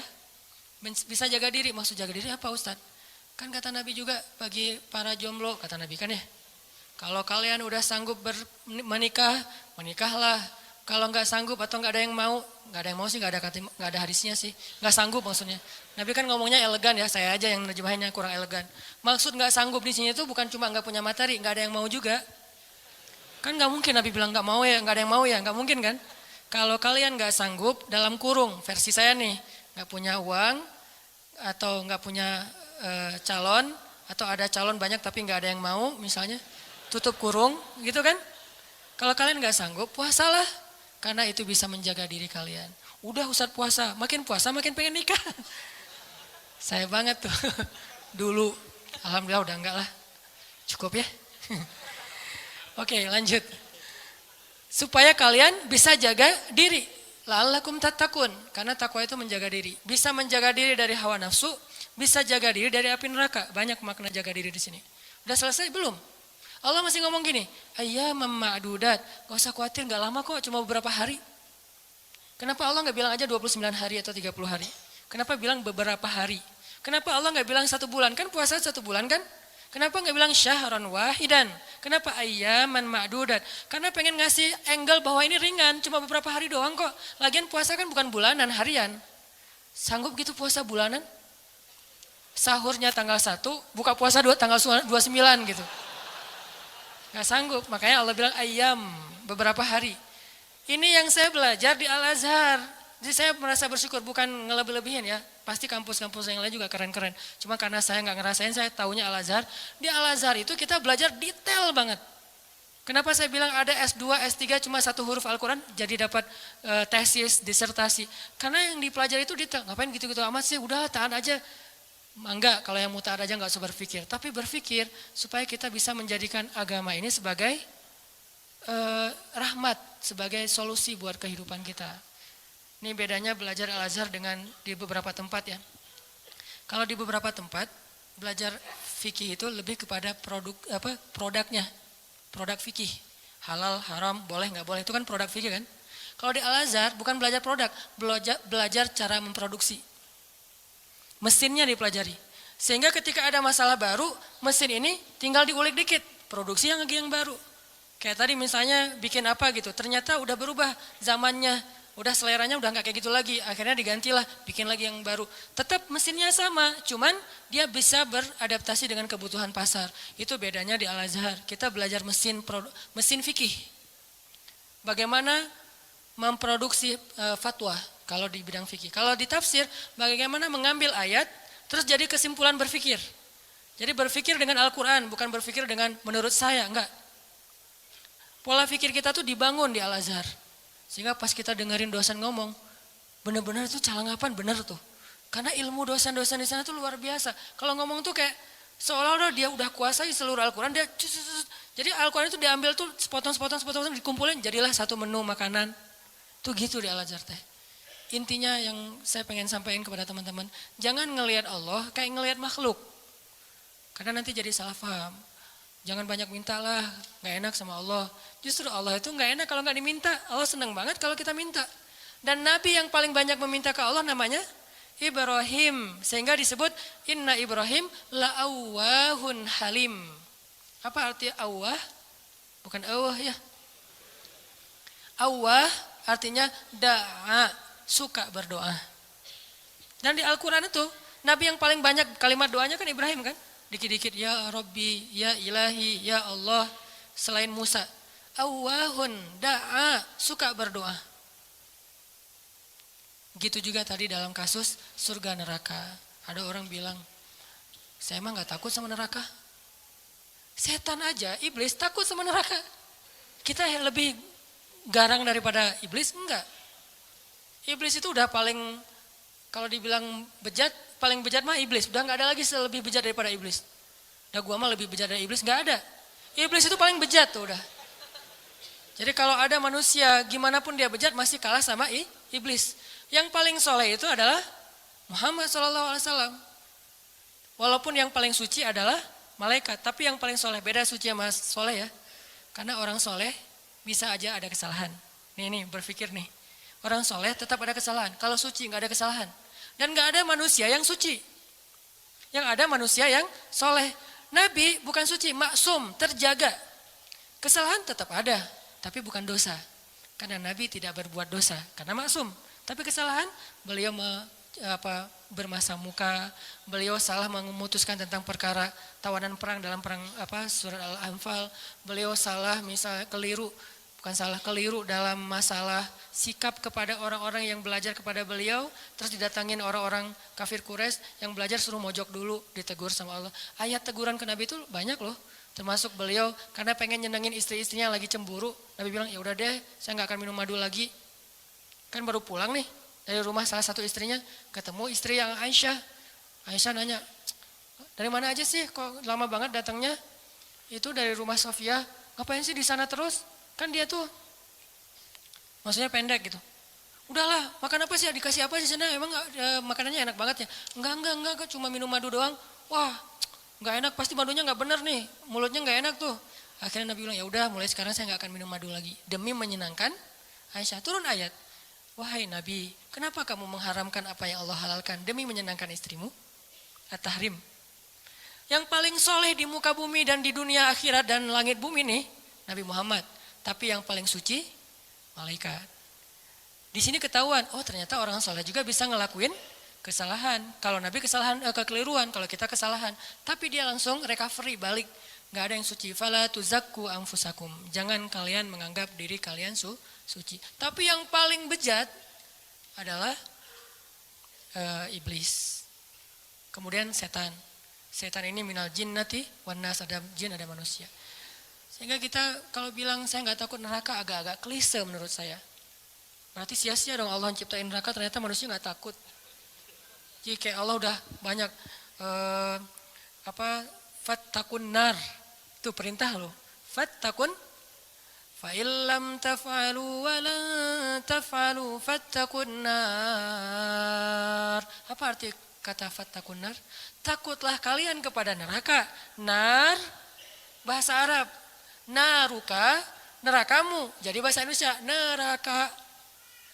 Bahasa Arab yang diserap menjadi bahasa Indonesia. Fattakun nar. Fattakun nar allati u'iddat lil kafirin. Yang disiapkan untuk orang yang kufur. Jadi kalau nggak takut neraka, Allah udah nakut-nakutin di Al-Quran. Seolah-olah kita bilang, nggak takut, gitu kan ya? Gimana tuh sama Allah? Kan agak-agak aneh nih. Nggak takut. Dunia aja kita takut dengan hal-hal yang mengerikan. Gak usah yang benar ya, yang cuma halusinasi aja takut. Setan, hantu, gundurwo, yang gitu-gitulah. Gitu aja bisa bikin kita takut, padahal itu nggak nyata. Nyata nggak sih? Saya belum pernah lihat, alhamdulillah ya. Nggak tahu kalau ngelihat, Ustadz juga kan manusia. Artinya yang nggak nyata-nyata amat aja kita takut. Giliran yang nyata, Allah sendiri suruh kita takut, malah nggak takut. Kan agak klise nih. Pasti pola pikirnya nggak menyeluruh nih, belum lengkap, belum utuh. Surga, biasa aja nggak pengen surga. Seolah-olah kita ngeremehin surga itu nggak berharga. Surga itu kata Nabi adalah ala sil'atallahi ghaliyah, ala sil'atallahi lil jannah. Harta Allah yang paling berharga itu adalah surga, bukan dunia. Dunia aja kita pengen, masa surga enggak? Padahal kata Allah, dunia ini enggak ada apa-apa dibandingkan surga. Klise lagi kan? Kita pengen surga dan Allah senang kita pengen surga. Kita takut neraka dan Allah senang kita takut neraka. Karena semua itu bagian dari yakin kita kepada Allah. Cuman, jangan hanya di lisan, harus di hati. Kenapa kamu sholat 5 waktu? Kalau saya enggak sholat, ntar diazab kubur. Enggak apa-apa. Kenapa kamu sedekah? Karena pengen dapat pahala banyak, nggak apa-apa. Wah, kalian mah nggak ada yang tulus. Dan saya mah kalau sholat, sedekah segala macam bukan karena surga neraka. Saya sholat dan segala macam karena cinta sama Allah. Nggak ada tolak belakangnya antara satu dengan yang lain. Cinta bagian dari iman, takut bagian dari iman, berharap bagian dari iman. Kan iman itu ada 60-an cabang, termasuk malu bagian dari iman. Sehingga nggak perlu dibentur-benturin, ambil yang sebagian, buang yang lain, nggak. Terus gimana nih? Orang beriman juga berderajat. Lahum darajatun. Ada yang imannya baru malu doang nih. Ada yang imannya udah malu plus takut. Ada yang imannya udah malu plus takut plus berharap. Ada yang iman malu, takut, berharap, cinta. Terus nambah-nambah. Karena darajatun. Manusia itu berderajat-derajat di antara orang yang beriman. Setelah Allah bilang ulaika humul mu'minuna haqqa, Allah bilang lahum darajatun. Mereka bertingkat-tingkat. Jadi teman-teman, coba kita bayangin bahwa Allah itu emang kangen sama kita. Allah tersenyum kepada hambanya. Dulu ada beberapa orang yang mungkin karena salah paham maksud saya, pernah dalam tanda petik tahzir lah ya. Dulu saya pernah mengalami masa-masa tahzir tapi dicuekin. Katanya Allah senyum. Apa Anda waras? Allah kok senyum? Ada banyak hadis Allah tersenyum. Salah satu hadis Allah tersenyum itu hadis tentang doa safar kan? Ketika Ali bin Abi Thalib naik ke atas kendaraan bilang Allahu Akbar. Duduk di atas kendaraan mengatakan Alhamdulillah. Ketika mau udah jalan baca Subhanalladzi sakhkhara lana hadza. Kemudian di akhirnya Rabbi zalamtu nafsi zulman katsira fa innahu la yaghfirudz dzunuba illa anta faghfirli fama yaghfirudz dzunuba faghfirli maghfiratan min indika warhamni. Lalu setelah baca itu Ali tersenyum. Orang yang bawa onta atau kudanya Ali melihat, "Ya Ali, kenapa Anda tersenyum?" Kata Ali, "Karena saya melihat Rasulullah juga tersenyum dulu setelah membaca doa ini." Lalu saya tanya ke Rasul, "Kenapa Nabi tersenyum?" Kata Nabi mengatakan, "Karena setelah membaca doa ini Allah tersenyum." Kapan Allah tersenyum? Ketika kita beristighfar. Jadi kalau kita beristighfar teman-teman, Allah senyum.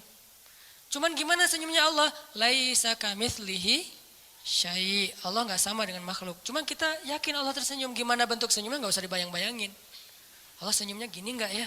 Nggak usah dibayang-bayangin. Allah senyumnya gini atau yang flat tapi banyak kelihatan gigi gitu kan, kayak emoticon gitu. Enggak lah, nggak usah dibayangin. Pokoknya senyum weh. Allah senyum artinya Allah senang. Termasuk kayak ada hambanya yang bertobat, Allah tuh bahagia. Saking bahagianya lebih daripada orang yang ketika dapatin onta yang hilang, terus dia bilang, Allah anta abdi wa ana rabbuk. Ya Allah, engkaulah hambaku dan aku Tuhanmu. Ngomongnya salah saking bahagia. Allah lebih bahagia dari orang itu terhadap orang yang bertobat. Berarti kan Allah emosional ya. Allah itu emosional. Bahagia, marah, senang, cinta, tersenyum, emosional. Cuman emosi Allah itu maha sempurna, gak seperti makhluk. Sehingga kita coba melibatkan emosi kita dalam berinteraksi dengan Allah. Jangan flat lah. Masa kita katanya cinta tapi flat, hambar, kayak plain gitu, kayak jalan tol. Kan gak enak ya? Pernah kenal ada orang yang flat? Sama teman misalnya flat banget tuh. Gak ada ekspresinya, kita kasih hadiah, ya makasih. Gak ada ekspresinya nih orang. Terus kalau ada masalah, dia ada masalah, gak ada masalah, ya gitu mukanya tuh. Nyebelin, kayak muka saya. Kenapa ada orang kalau ketemu saya di awal-awal tuh kayak sebel gitu. Karena mungkin muka saya tuh kayak bakatnya nyebelin. Tapi kalau udah kenal enggak lah, ya. Makin nyebelin. Ini ada orang flat banget nih, flat banget. Dia kasih hadiah biasa aja, dapat masalah diledekin juga dia biasa aja. Paling gak enak kalau punya pasangan kayak gini nih. Gak ada ekspresi-ekspresinya. Ada juga yang ekspresinya lebay. Kasih hadiah dikit, wah segala macam. Ada masalah dikit, nangisnya wah kemana-mana. Misalnya ada yang kayak gitu teh. Nah Allah yang paling ideal perasaannya. Yang paling ideal zatnya. Yang paling ideal kebaikannya. Paling ideal aja pokoknya. Jadi kita coba melibatkan emosi kita ketika kita berinteraksi dengan Allah. Allah kangen sama kita. Cuman kangennya Allah karena pengen ngampunin dosa-dosa kita. Kata Nabi setiap sepertiga malam Allah turun ke langit dunia. Terus Allah manggil-manggil. Saya kalau ngebayangin ini Allah manggil-manggil. Coba ya, Allah manggil-manggil. Duh, jangan kasihan karena Allah gak akan hina kayak gitu. Cuman gak enak. Allah manggil-manggil. Saya kok sombong banget ya gak menyambut panggilan Allah gitu. Walaupun gak wajib kita datang. Udah gitu, bayangin ya, Allah manggil-manggil tapi gak wajib didatengin. Allah manggil-manggil, Allah telepon gak wajib diangkat. Kan Allah baik banget kan? Harusnya kan Allah kalau Allah manggil harus datang ya. Kayak sholat 5 waktu misalnya Allah panggil, boleh kita misalnya gak datang segera. Walaupun gak baik, yang paling baik itu datangnya segera di tempat panggilan itu dikumandangkan. Tapi kalau gak datang segera juga gak sampai dosa. Cuman kehilangan banyak kebaikan lah. Walaupun sebagian mazhab mengatakan dosa. Tapi saya cenderung kepada mazhab yang mengatakan bukan dosa. Sunnah muakkadah. Tapi kalau keseringan gak datang, diragukan keimanannya. Agak-agak mirip munafik nih. Kalau sering gak datang. Allah tuh toleran banget. Hayya 'alas shalah. Kita lagi sibuk kerjaan nih, gak datang. Allah gak marah sama kita. Gak sholat aja, sebetulnya Allah marah, cuman sabar. Allah selain Jabbar, Qahar, tapi juga sabur. Ya, kan ideal banget nih. Kalau Allah marah bisa, gak ada yang bisa ngehalangin, tapi Allah sabar. Kalau kita sabar karena gak bisa marah. Seringnya kan kita sabar tuh karena gak bisa marah. Begitu bisa marah gak ada sabarnya. Kalau Allah sabar padahal bisa marah. Selain Jabbar, Qahar, apalagi sifat-sifat yang keras nih. Muntakim, tapi di sisi lain sifat jamal. Makanya ada sifat jamal, ada sifat kamal. Sifat jamalnya Allah apa? Karim, Rahim, Sabur, Ghafur, gitu-gitu kan? Ini artinya teman-teman, bayangin ya, Allah manggil-manggil kita sepertiga malam. Ngapain sih Allah sepertiga malam repot amat sih datengin kita? Tapi kita gak wajib datang. Tapi kalau kita datang, Allah sayang banget sama kita. Cuman dari kitanya nih, bukan angle Allah. Kalau angle Allah kita gak wajib datang. Tapi angle kita, enak gak sih kalau gak datang? Enak gak sih Allah udah manggil-manggil tiap malam terus kita gak bangkit? Kalau kita bangunnya telat, pas azan subuh baru bangun, ngerasa gak sih? Aduh Allah maaf ya, bangunnya telat. Gitu gak sih ke Allah? Karena kita kalau ke makhluk gitu banget loh. Ditelepon, ternyata miss call 10 kali nggak diangkat, langsung maaf ya, emoticon, segala macam. Minta maaf tuh rasa tangan diginiin tuh banyak sampai 10 juga. Kok kita ke makhluk gitu, ke Allah enggak? Padahal makhluk itu enggak terlalu berjasa sama kita. Allah mah berjasa dari sejak kita dalam kandungan ibu kita. Bahkan sebelum kita diciptakan. Tapi kita enggak pas bangkit dari tidur. Duh Allah maaf ya, saya bangunnya telat, astagfirullah gimana nih. Langsung wudhu datang ke masjid, minta ampun kepada Allah. Padahal kita enggak wajib datang. Ini lebih ke ngomongin emosional. Saya enggak ngomongin hukum fikih. Kalau ngomongin hukum fikih agak-agak kaku sih. Makanya di atas hukum itu ada akhlak namanya. Di atas hukum ada akhlak. Orang kalau udah akhlaknya bagus, hukum ini jadi gak terlalu penting. Mudah ngamalin hukum tuh kalau akhlak moralnya udah kayak orang disiplin. Kan gak perlu timer lagi kan. Udah disiplin, gak perlu lagi ketat. Hukum itu dibikin ketat karena orangnya gak disiplin. Ketika orangnya udah disiplin, udah akhlaknya, moralitasnya, lifestyle-nya udah bagus, hukum gak terlalu ketat juga gak masalah. Yang saya pernah cerita tuh, di Jepang, di baggage claim, baggage belt itu, tempat ngambil bagasi, itu gak ada yang jagain, gak ada polisi, gak ada petugas, cuma pakai garis doang. Garisnya juga kecil, gak pakai pagar segala macam. Kadang-kadang kan udah pakai pagar juga didobrak kan ya. Ini garis, kenapa jadi ringan gitu? Karena orangnya udah bagus moralnya. Berarti di atas hukum ada moralitas. Di atas fikih ada akhlak. Moral itu, akhlak itu di atas ilmu. Orang punya ilmu tapi nggak berakhlak agak kurang pas. Sehingga nih bedanya hukum fikih sama akhlak nih. Anjing hukum fikihnya apa? Anjing hukum fikihnya bukan haram, najis. Makan anjing, hukum fikihnya haram. Anjingnya najis, beda ya, makan anjing sama anjingnya. Anjing dalam fikih itu najis. Kena liurnya najis, memakannya haram. Tapi dalam moralitas, dalam akhlak, ngasih minum anjing yang kehausan masuk surga. Islam itu ideal teman-teman, gak usah khawatir lah. Gak usah takut dengan hukumnya, lupa dengan moralnya. Padahal moral Islam itu jauh lebih keren dan mempackaging hukumnya. Anjing itu najis, kita nggak boleh kena liurnya, walaupun boleh memelihara anjing untuk berburu, misalnya untuk penjaga, bukan untuk sekedar lucu-lucuan ya. Karena dulu mungkin nggak ada anjing kayak yang lucu-lucu kayak sekarang kan ya. Di salon gitu kan ya. Biaya anjing aja. Kalau di New Zealand kata teman saya tuh kucing aja di sana tuh pakai sertifikat. Kalau ada orang pernah ada kasus dia pergi keluar kota, lupa nggak laporan, kucingnya tinggal di dalam rumah dan nggak dikasih makan, itu kucing diambil alih oleh negara dan orangnya kena denda. Islam banget kan ya? Islami banget kan? Kan ada hadis Nabi yang bilang yang perempuan yang dilihat di dalam neraka gara-gara membiarin kucingnya meninggal, nggak dikasih makan, ditinggalin beberapa hari keluar kota, nggak tahu dia lagi traveling kemana gitu si cewek itu teh. Itu kan terjadi kan ya? Nah anjing najis, anjing haram, tapi ngasih minum anjing yang kehausan itu masuk surga. Yang ngasih minumnya siapa? Bukan orang soleh.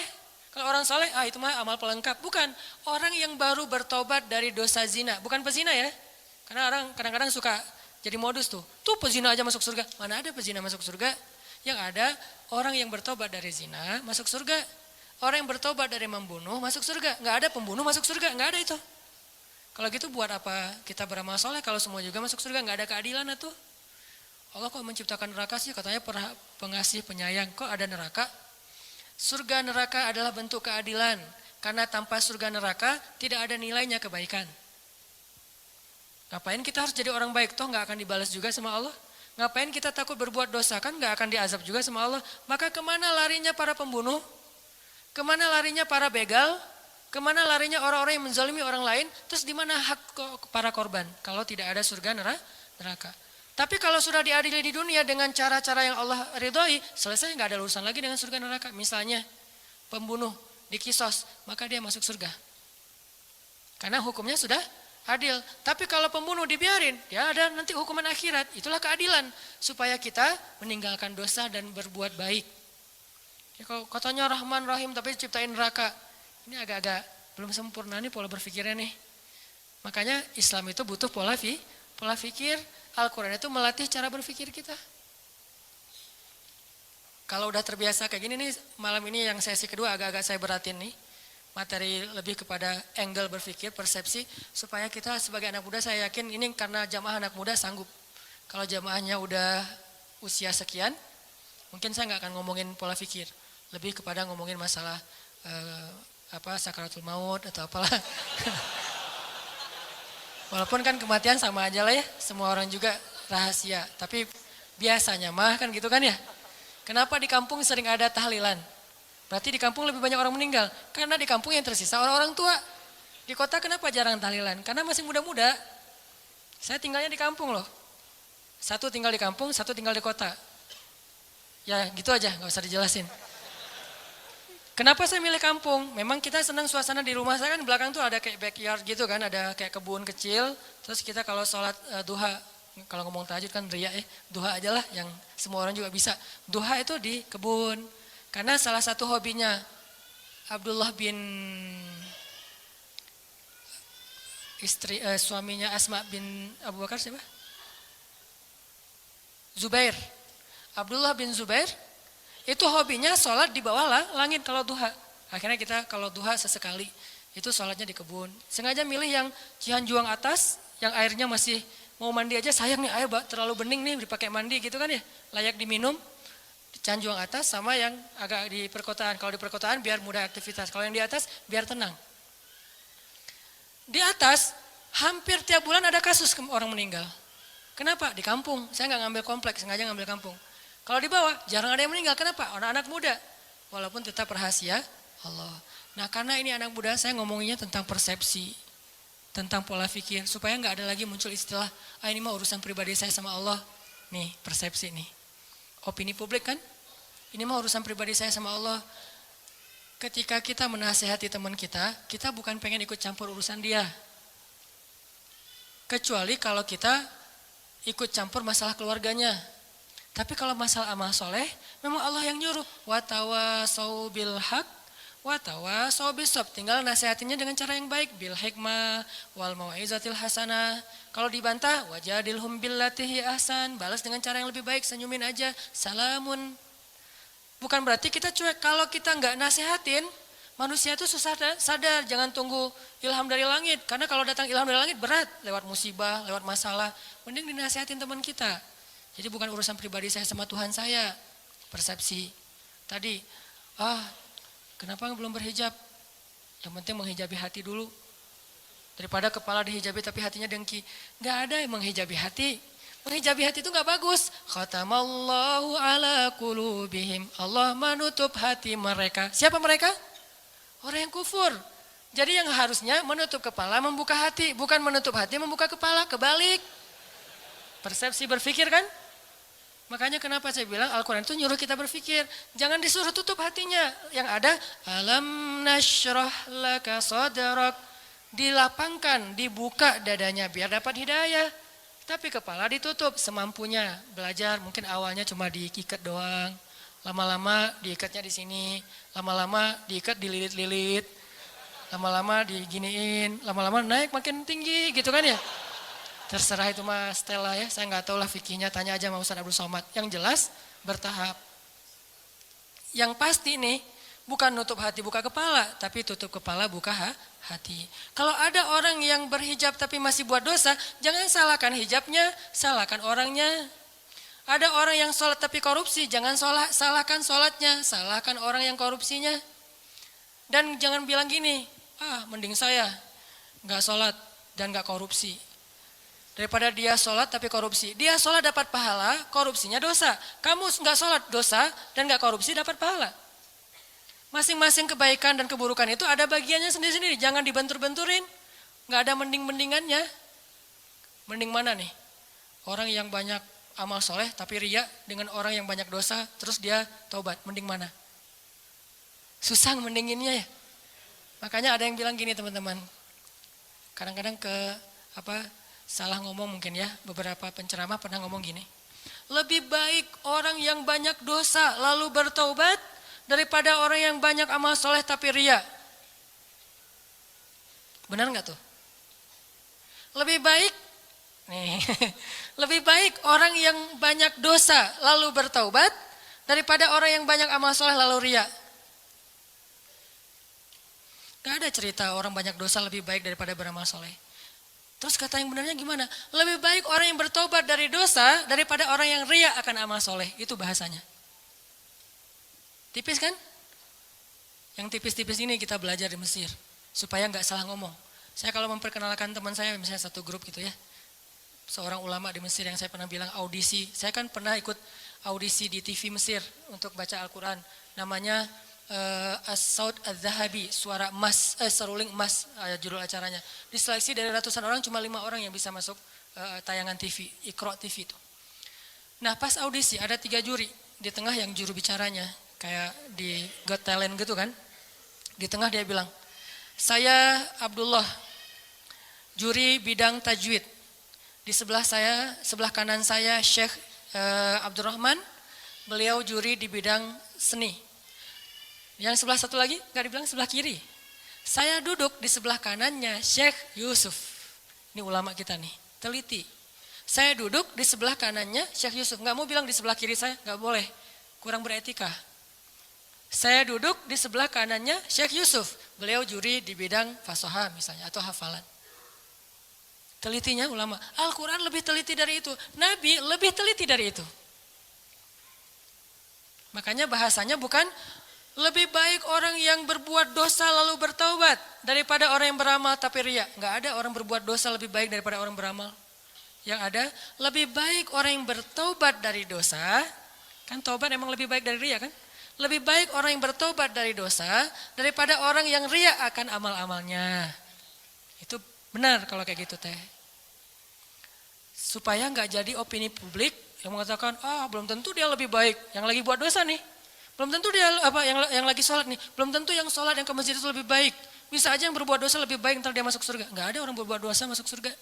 Yang ada orang habis berbuat dosa taubat, gara-gara taubat masuk surga.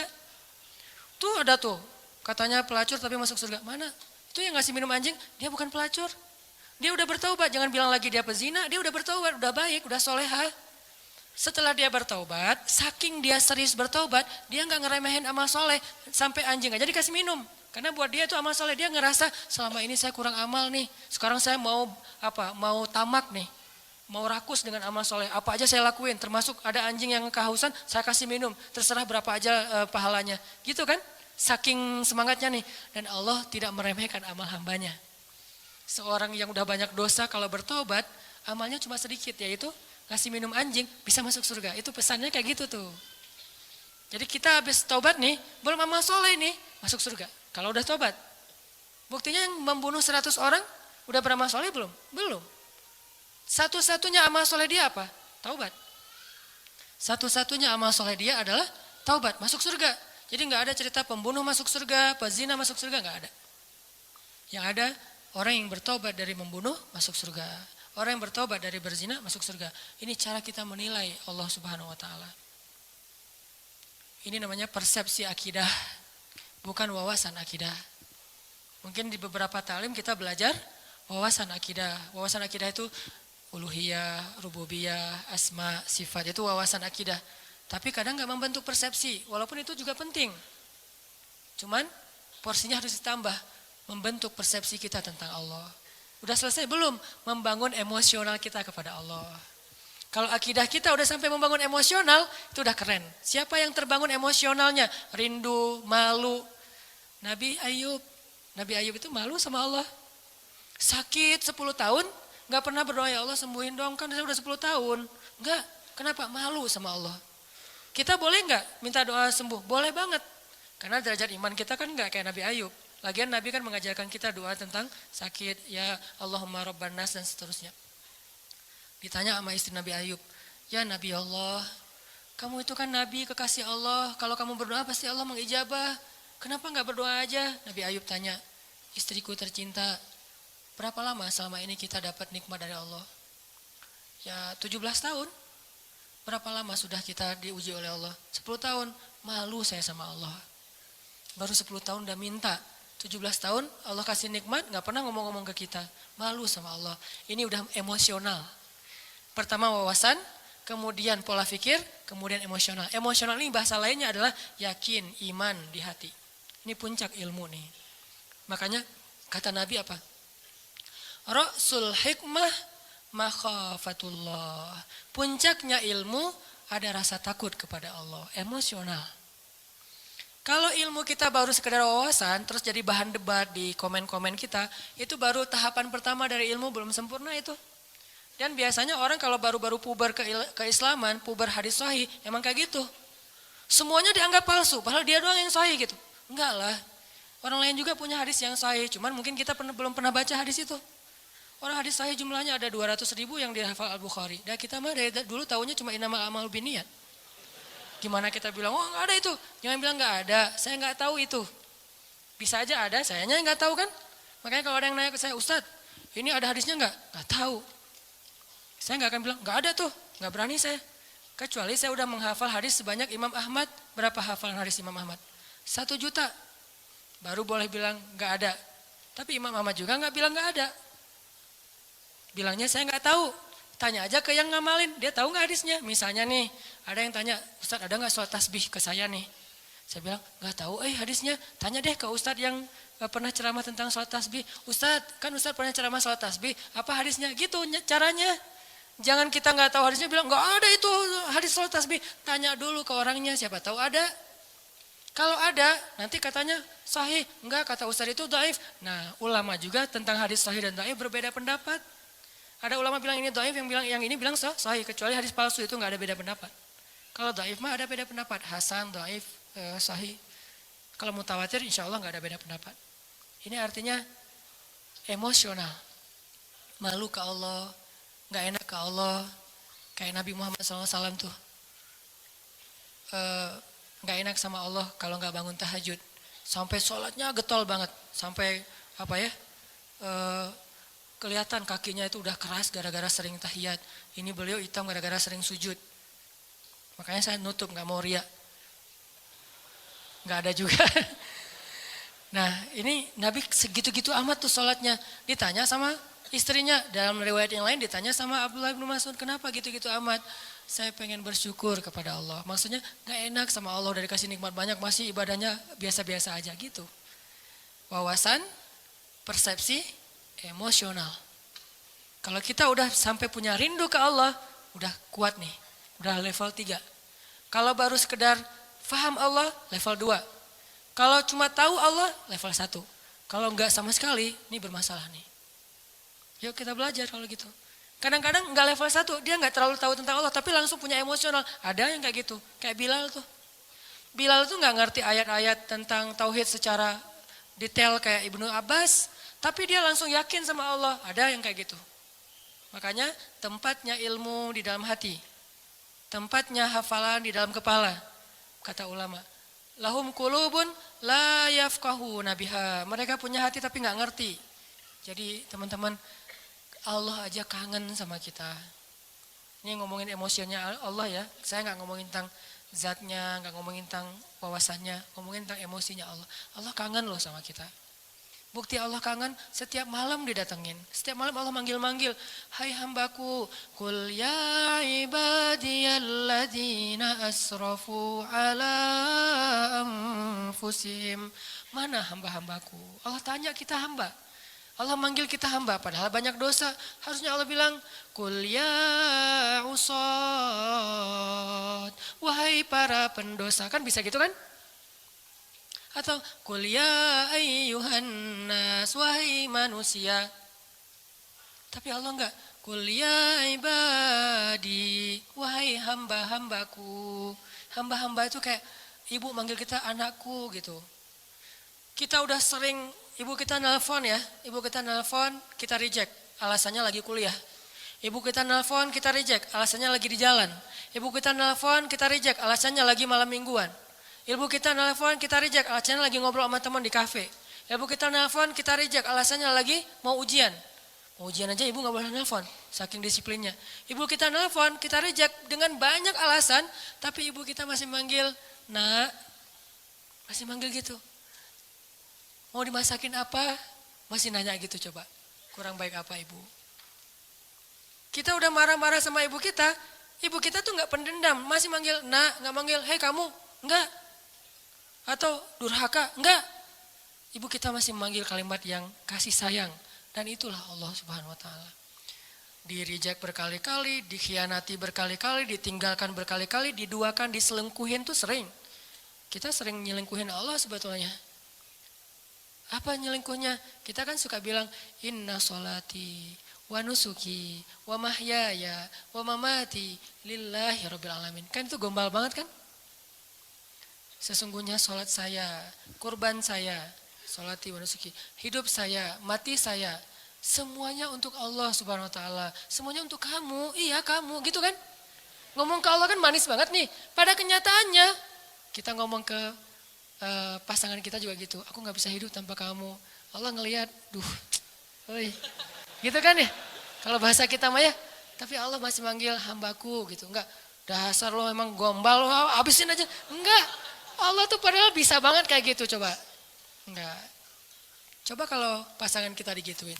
Gombal setinggi langit. Ternyata enggak kayak gitu. Kan kecewa kan? Allah enggak kecewa. Walaupun Allah lebih berhak untuk kecewa. Kangen Allah sama kita. Pertanyaannya, kita kangen gak sama Allah? Habis sholat zuhur, sejam kemudian, jam berapa sekarang? Kok baru jam 2 ya? Pernah gak gitu?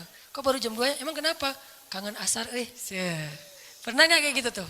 Kalau gak pernah, terlalu emang kita mah. Gak fair sama Allah. Kalau sama yang lain kan gitu. Sama dia coba. Baru aja semalaman nelfon dari jam 11 sampai subuh telepon. Duha telepon lagi, padahal kan udah tidur. Karena semalaman gak tidur kan ya? Yang kok gak diangkat telepon aku? Kan tidur, semalaman kamu ganggu, gak bisa tidur. Ini kita ke manusia bisa gitu banget. Pengen ketemu sering, pengen nelpon sering, pengen di Skype, pengen video call gitu teh. Kenapa? Kangen. Ke Allah gak gitu. Begitu habis sholat isya, langsung nyiapin baju di depan tempat tidur. Baju yang agak rapi, parfum, sarung, peci. Tergantung style ya. Ada yang modelnya gitu, ada yang modelnya jubah, sorban, ada yang modelnya flanel, jeans. Pokoknya terserah deh mau gaya apa aja, yang penting baju kesukaan kita nih. Kita siapin di meja di dekat tempat tidur. Apaan sih itu? Ini baju untuk nanti malam having date. Untuk dating. Ke siapa? Ke Allah. Pernah gak kayak gitu? Saya juga belum. Ini lagi menasehati diri sendiri nih ya. Gak gitu-gitu amat. Kita bangun malam tuh karena kaget sama suara klakson mungkin, atau suara anjing di depan rumah, atau suara siapa. Justru yang paling cepat bikin kita bangun tuh miss call dari dia, karena ringtone-nya tuh beda. Berarti kan kita nyelingkuhin Allah kan. Kalau yang lain telepon biasanya tret, kalau dia telepon tuh lagu Korea. Kalau udah keluar suara lagu Korea langsung melek. Langsung halo, tiba-tiba lembut. Nah, biasanya ngomong sama temennya gak gitu ya. Halo, kenapa? Gitu coba ngomongnya, giliran ke Allah enggak gitu. Kan enggak fair. Nih coba nanya ke diri kita masing-masing. Istafti qalbak, tanya hatimu, kata Nabi. Nabi itu kalau ke Allah tuh udah emosional, bukan lagi wawasan. Nah kita wawasan juga mungkin belum. Apalagi emosional, rasa enggak enak, rasa kangen. Siapin baju-bajunya. Pengen apa? Nanti malam pengen ketemu Allah. Kan Allah turun, lebih dekat tuh. Kalau waktu lain Allah enggak turun, lebih jauh. Walaupun jarak dekat dan jauh enggak ngaruh buat Allah, tapi ngaruh buat kita. Allah turun ke langit dunia, saya harus siap-siap nih, langsung nyiapin segala macam. Terus sebelum itu bilang, ya Allah jangan lupa telepon saya ya. Karena Allah manggil kan banyak nih hamba-hambanya, kita pengen dikhususin, ya Allah jangan lupa telepon saya. Maksudnya apa? Allah nelpon kita tuh kemana? Ke hati kita, diketuk hati kita supaya bangun. Ya Allah please, nanti malam saya pengen ketemu Allah, jangan lewatin saya ya, yang lain-lain bangun saya enggak, kan sedih banget. Gitu ngomong ke Allah mah. Ya Allah telepon saya, tidurlah waktu itu. Pasti ditelepon sama Allah. Jam 2 telepon. Allah kok kecepetan sih nelponnya? Enggak. Saya berharap mas 3:30 ya Allah. Udah dekat-dekat subuh gitu sekalian teh. Ya itulah kita lah, kalau ke Allah kecepetan lagi. Kalau kepada makhluk si dia tuh makin cepat makin bagus. Kok kamu telat banget sih nelpon aku? Kok kamu telat banget sih buka pintu? Kok kamu telat banget sih ngangkatnya? Padahal baru ringtone yang pertama udah diangkat tapi masih bilang telat. Ke Allah kok cepat banget sih dibanguninnya ya Allah. Bentar lagi ya, tutup lagi, tidur. Mungkin Allah bukan gak bangunin. Sebetulnya Allah berhak untuk gak bangunin kita. Dibangunin gak mau. Dia ke saya mah gak penting kata Allah teh. Bisa aja, enggak. Kenapa Allah gak membiarkan kita bangun? Allah kasihan sama kita. Oh dia capek nih. Ya udah deh, subuh aja dibangunin. Tapi kita udah digituin, ngerasa biasa aja. Akhirnya besok udah gak merasa butuh lagi sama Allah. Digoda oleh setan, disitulah setan masuk tuh. Sama kayak Nabi Muhammad. Nabi Muhammad itu kan kalau sholat tahajud nggak suka ngajak-ngajak kan. Walaupun boleh kan tahajud bareng-bareng. Cuman Nabi Muhammad nggak suka ngajak, kenapa? Bukan nggak boleh sholat tahajud bareng. Soalnya tahajud Nabi Muhammad itu nggak ada yang bisa ikut. Siapa yang sanggup ikut tahajud Nabi Muhammad 1 rakaat 5 juz? Al-Baqarah, Ali Imran, Al-Maidah, An-Nisa. Jangankan orang biasa, Abdullah ibnu Mas'ud, sahabat yang paling keren aja hafalannya, gak kuat. Wah, Nabi Muhammad lagi tahajud, ikutan Allahu Akbar. Alif Lam Mim. Al-Baqarah, hafal banget lah itu mah. 1 halaman pasti hafal banget lah ya. Halaman kedua, semangat, halaman ketiga, lembar kelima dan segala macam. Wah, gak bener nih, terbalik. Mulai nih. Dan itu yang dirasakan Abdullah ibnu Mas'ud. Mulailah muncul dzunun, prasangka-prasangka buruk dalam diri saya. Terbalik, udah mulai kayak gitu nih. Kok lama banget sih? Kayaknya lagi ngejos nih. Tapi mudah-mudahan nanti habis ini rakaat berikutnya enggak. Sampai selesai Al-Baqarah.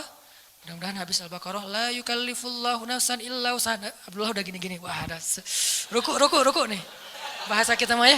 Kan tadi gini lama, aduh. Dan nih, ruku. Alif Lam Mim. Wah. Ali Imran coba. Wah, Ali Imran 1 juz lebih.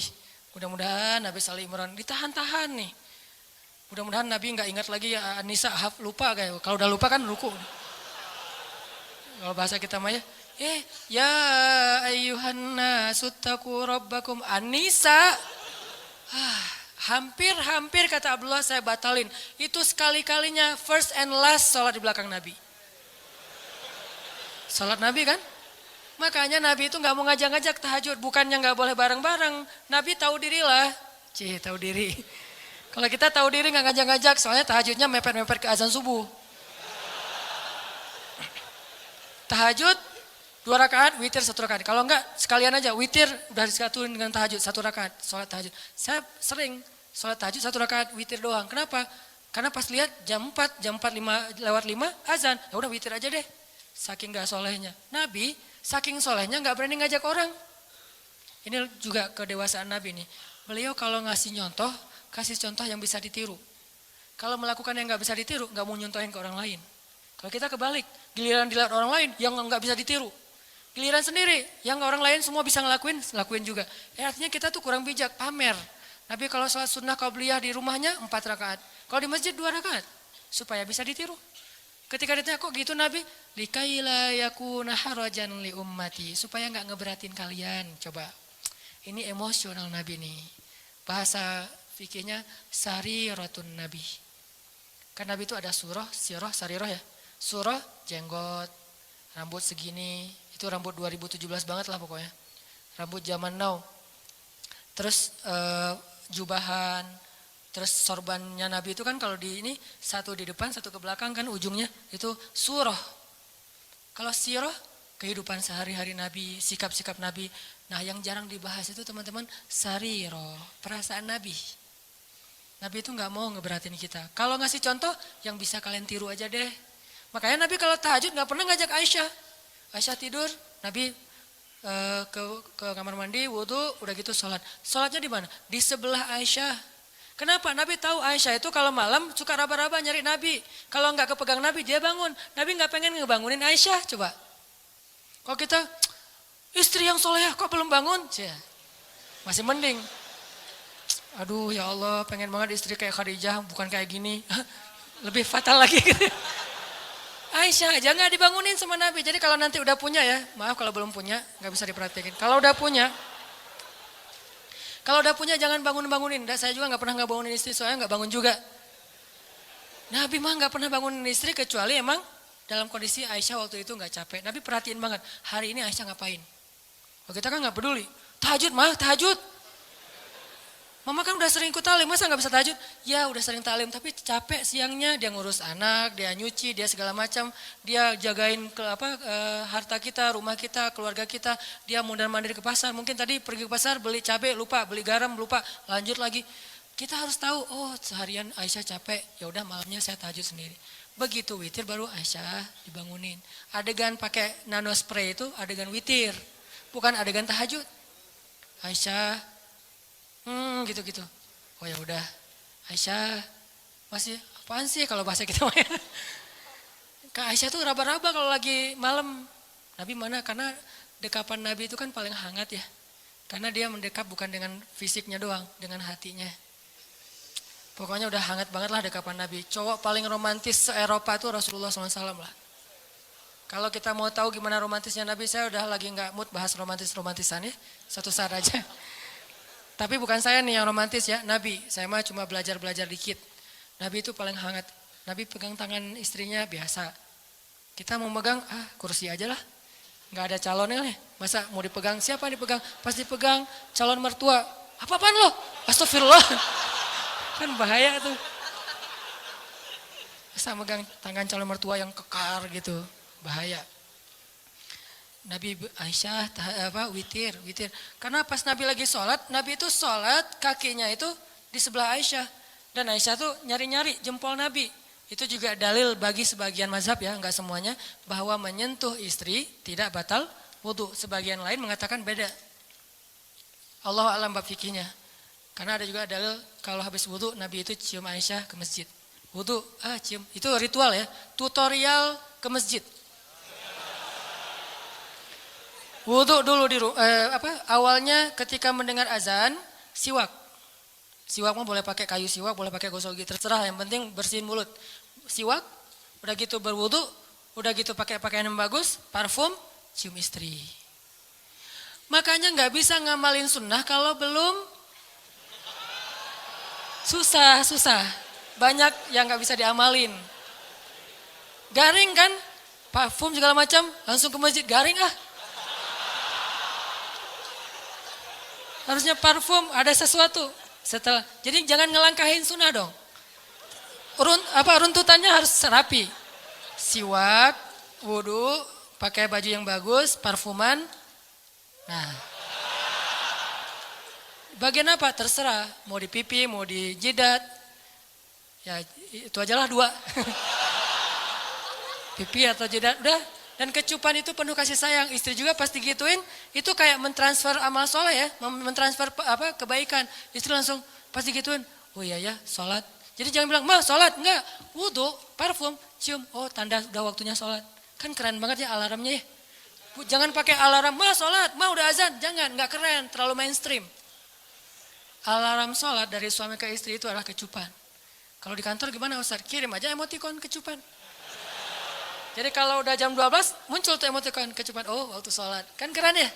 Sunnah banget lah itu. Makanya ngelihat sunnah tuh dari angle kekinian. Biar lebih bisa praktekinnya agak-agak nyaman gitu. Ini ternyata. Tadi ngomong kenapa jadi kesini. Susah dibendung Intinya mah. Ada sariroh. Nabi itu perasaannya luar biasa. Makanya Nabi pas lagi sholat jempolnya di dekat Aisyah. Aisyah tidur kan, tidurnya mereka di bawah ya. Kayak orang Jepang gitu, nggak pakai spring bed segala macam. Di bawah tidurnya karena memang sederhana. Aisyah pas lagi tidur cari-cari jempol Nabi. Oh ada jempolnya, Nabi sholat. Kalau kita pas dijempolin gitu, sok-sok khusyuk gitu, nggak boleh disentuh makhluk. Ini saya lagi menghadap Allah, makhluk minggir. Allahu Akbar. Nggak gitu-gitu amat lah, sholat mah. Sholat juga tetap romantis. Sholat jempolnya dipegangin. Itu sholat romantis tuh. Jangan mentang-mentang udah sholat jadi kaku. Makanya orang kalau beragama jangan jadi kaku. Justru harusnya jadi rahmah. Makin ngerti agama makin rahmah. Jangan makin ngerti agama makin kaku, makin strike. Jangan, kebalik. Kenapa ada kesan orang makin belajar ilmu agama makin gampang galak? Berarti kita nggak belajar sarirah Nabi, perasaan Nabi. Cuman belajar sirah atau surah mungkin. Harusnya makin belajar agama makin ngademin. Disentuh jempolnya biarin aja. Sujud. Pas sujud didatengin cucunya atau anaknya naik ke atas pundak Nabi. Nabi sujudnya dilama-lamain. Kenapa? Gak mau ganggu anak kecil yang lagi main di atas pundak beliau. Coba. Ternyata dalam ibadah juga ada akhlak. Jangan berpikir ketika beribadah akhlaknya dibuang. Enggak. Dalam ibadah aja pakai akhlak. Apakah kalau kayak gitu kita menduakan Allah? Enggak, Allah senang dengan hamba yang kayak gitu. Allah tuh enggak egois. Yang kalau menghadap Allah makhluk minggir, enggak. Dilama-lamain sama Nabi. Kenapa? Cucunya masih main atau anaknya masih main. Begitu anaknya turun, baru Allahu Akbar. Sampai saking lamanya, Sahabat jadi nanya ke Nabi, walaupun nggak ada yang noong gitu. Apaan sih Nabi? Enggak. Kan kadang kalau kita mah kelamaan jangan-jangan imamnya meninggal nih, enggak. Kan ada yang meninggalnya husnul khotimah gitu kan. Lagi sholat husnul khotimah meninggal. Ini imam soleh banget sih meninggal lagi sholat. Ini gimana dengan kita nih? Enggak. Mereka husnuzon. Cuman agak penasaran, kepo gitu. Kenapa Nabi sholatnya lama banget ya sujudnya? Pas sudah selesai sholat nanya, ya Rasulullah kenapa lama banget sujudnya? Tadi anak-anak saya itu naik ke atas, cucu saya itu naik ke atas pundak dan saya tidak ingin mengganggu mereka. Kita, begitu anak naik ke atas pundak, ya Allah ujian nih makhluk nih. Mana akhlak? Jangan gitu sama anak-anak kita, biarin aja. Terus gimana dengan makmum Ustadz? Makmumnya kan istri kita sendiri. Makanya kalau makmum ngelihat kayak gitu anaknya biarin aja. Di situ kita belajar sujud yang lama. Naik, kalau nggak turun-turun juga Ustadz, ya udah kalau yang ternyata harus bangkit juga, bangkit pelan-pelan, bukan bangkitnya sampai terbang. Terbang ke pintu gitu. Wah, kekerasan anak ya, ini bisa dilaporin nanti. Makanya Nabi pelan bangkit. Lagi sujud kan suka-suka, kadang-kadang ada yang model mazhabnya tuh, ini ya gini kan ya. Karena istri saya ada yang tahiyatnya gini, ada yang gini. Maaf. Tahiyat aja pokoknya lah. Yang gini nih, kalau dia lagi tahiyat, dia gini, anak saya pasti nangkep tuh. Pas ngelihat ibunya gini, dipegangin sama anak saya. Takut lepas kali ya. Ini pegangin. Ini alhamdulillah ya, mazhab kita macam-macam. Kalau saya mah tergantung. Kalau lagi gini-gini, kalau lagi kan tahu fikih ya, bukan karena ikut istri, tahu fikih. Yang ibunya kayak gini, tangkap sama anak kita. Mah, kenapa sih sholatnya kayak gitu banget? Apa nggak pegal apa? Diajarin. Kalau yang satu diam aja gini, santai. Jadi ada yang enjoy, ada yang maksimal. Tergantung mazhab. Buat saya semua mazhab selama ahlus sunnah wal jamaah, respect. Gak boleh menjudge, respect each other. Mau NU, mau Muhammadiyah, terserah lah. Orang mertua saya ada yang NU, ayah saya Muhammadiyah, saya galau gitu. Mau yang mana nih? Ya udah deh, kalau ke Jawa Timur NU, kalau ke sana Muhammadiyah, di sana ikut tahlilan, kalau di sini nggak pakai tahlilan, menghormati. Lagian bukan bab yang usul. Ternyata Nabi pernah sholat, lagi sholat, terus ada anak kecil nangis di belakang, langsung buru-buru sholatnya. Bayangin, sholat ikut kondisi manusia. Ada anak kecil nangis di shaf ibu-ibu, Nabi sholatnya lebih cepat dari biasanya. Saking cepatnya, sahabat nanya. Karena kalau nggak mengherankan, sahabat nggak akan nanya.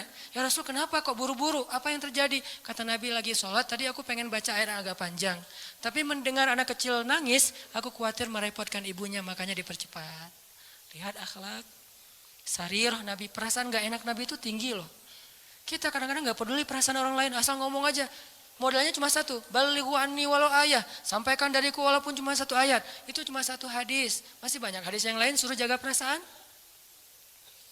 Emosional. Kangen gak sama Allah? Kangen gak sama Nabi? Dan Nabi juga kangen sama kita. Kalau belum kangen, kita harus banyak istighfar, minta sama Allah, ya Allah bikin saya kangen dong. Karena kangen sama Allah tuh pasti indah banget. Sama kayak kita kangen dengan orang tua tuh indah banget. Saya selama di Mesir itu kangen sama orang tua, pengen pulang gak punya duit. Ada duit sekali, boros, habis mau pulang. Pas mau pulang itu pas habis duit biasanya. Kalau lagi banyak duit gak pengen pulang. Kan masalah kita gitu kan ya. Ke Allah juga gitu kan. Kalau lagi banyak masalah baru kangen sama Allah. Kalau lagi gak banyak masalah gak kangen sama Allah. Gitu juga ke orang tua. Giliran banyak masalah saya kangen ibu. Sama kayak sekarang kalau lagi ada masalah, saya suka bilang, Mak, kangen sama emak. Pengen pulang ke Aceh, kenapa? Lagi banyak masalah. Tapi kalau gak lagi banyak masalah, gak kangen. Ini manusiawi banget nih. Makanya coba belajar kangen sama Allah. Kalau udah dapat kangen indah banget tuh. Kalau kangen kepada manusia kadang-kadang agak emang ngeganggu sih. Apalagi kalau LDRan kan ganggu banget ya. Tapi kalau kangen sama Allah gimana pun LDRan kan Allah dengan kita kan LDRan nih. Jauh di langit sama di bumi. Tapi Allah bisa datang di detik itu juga. Inni qarib. Caranya gimana? Telepon aja. Wa idza sa'alaka ibadi anni langsung inni qarib. Seolah-olah Allah ngomong gini, kan kita tuh jauhan ya hambaku, tapi kalau kamu telepon aku langsung datang seketika itu juga. Gitu maksudnya. Wa idza sa'alaka ibadi anni fa inni qarib, itu maksudnya apa? Wahai hambaku, jarak kita emang jauh, kamu di bumi, aku di langit. Tapi kalau kamu telepon aku nih, nanya tentang aku langsung ada di dekat kamu. Allah langsung pulang dalam bahasa kita. Yuk kita belajar kangen sama Allah. Kadang-kadang kangennya harus dipaksain dulu, nggak natural. Kayak tadi nyiapin baju-baju tahajud, nyiapin OOTD buat duha gitu ya. Agak-agak dipaksain awalnya, nggak apa-apa biarin aja. Lama-lama nanti muncul. Nggak bisa natural banget, harus ada semacam settingan dulu di awalnya. Sama-sama kita belajar, banyak hal yang malam ini kita bisa petik hikmahnya. Termasuk tadi sariratun Nabi, termasuk tadi nikmat Allah yang kita nggak tahu, padahal banyak ya. Mudah-mudahan semua ini jadi kebaikan dalam kehidupan kita sehari-hari.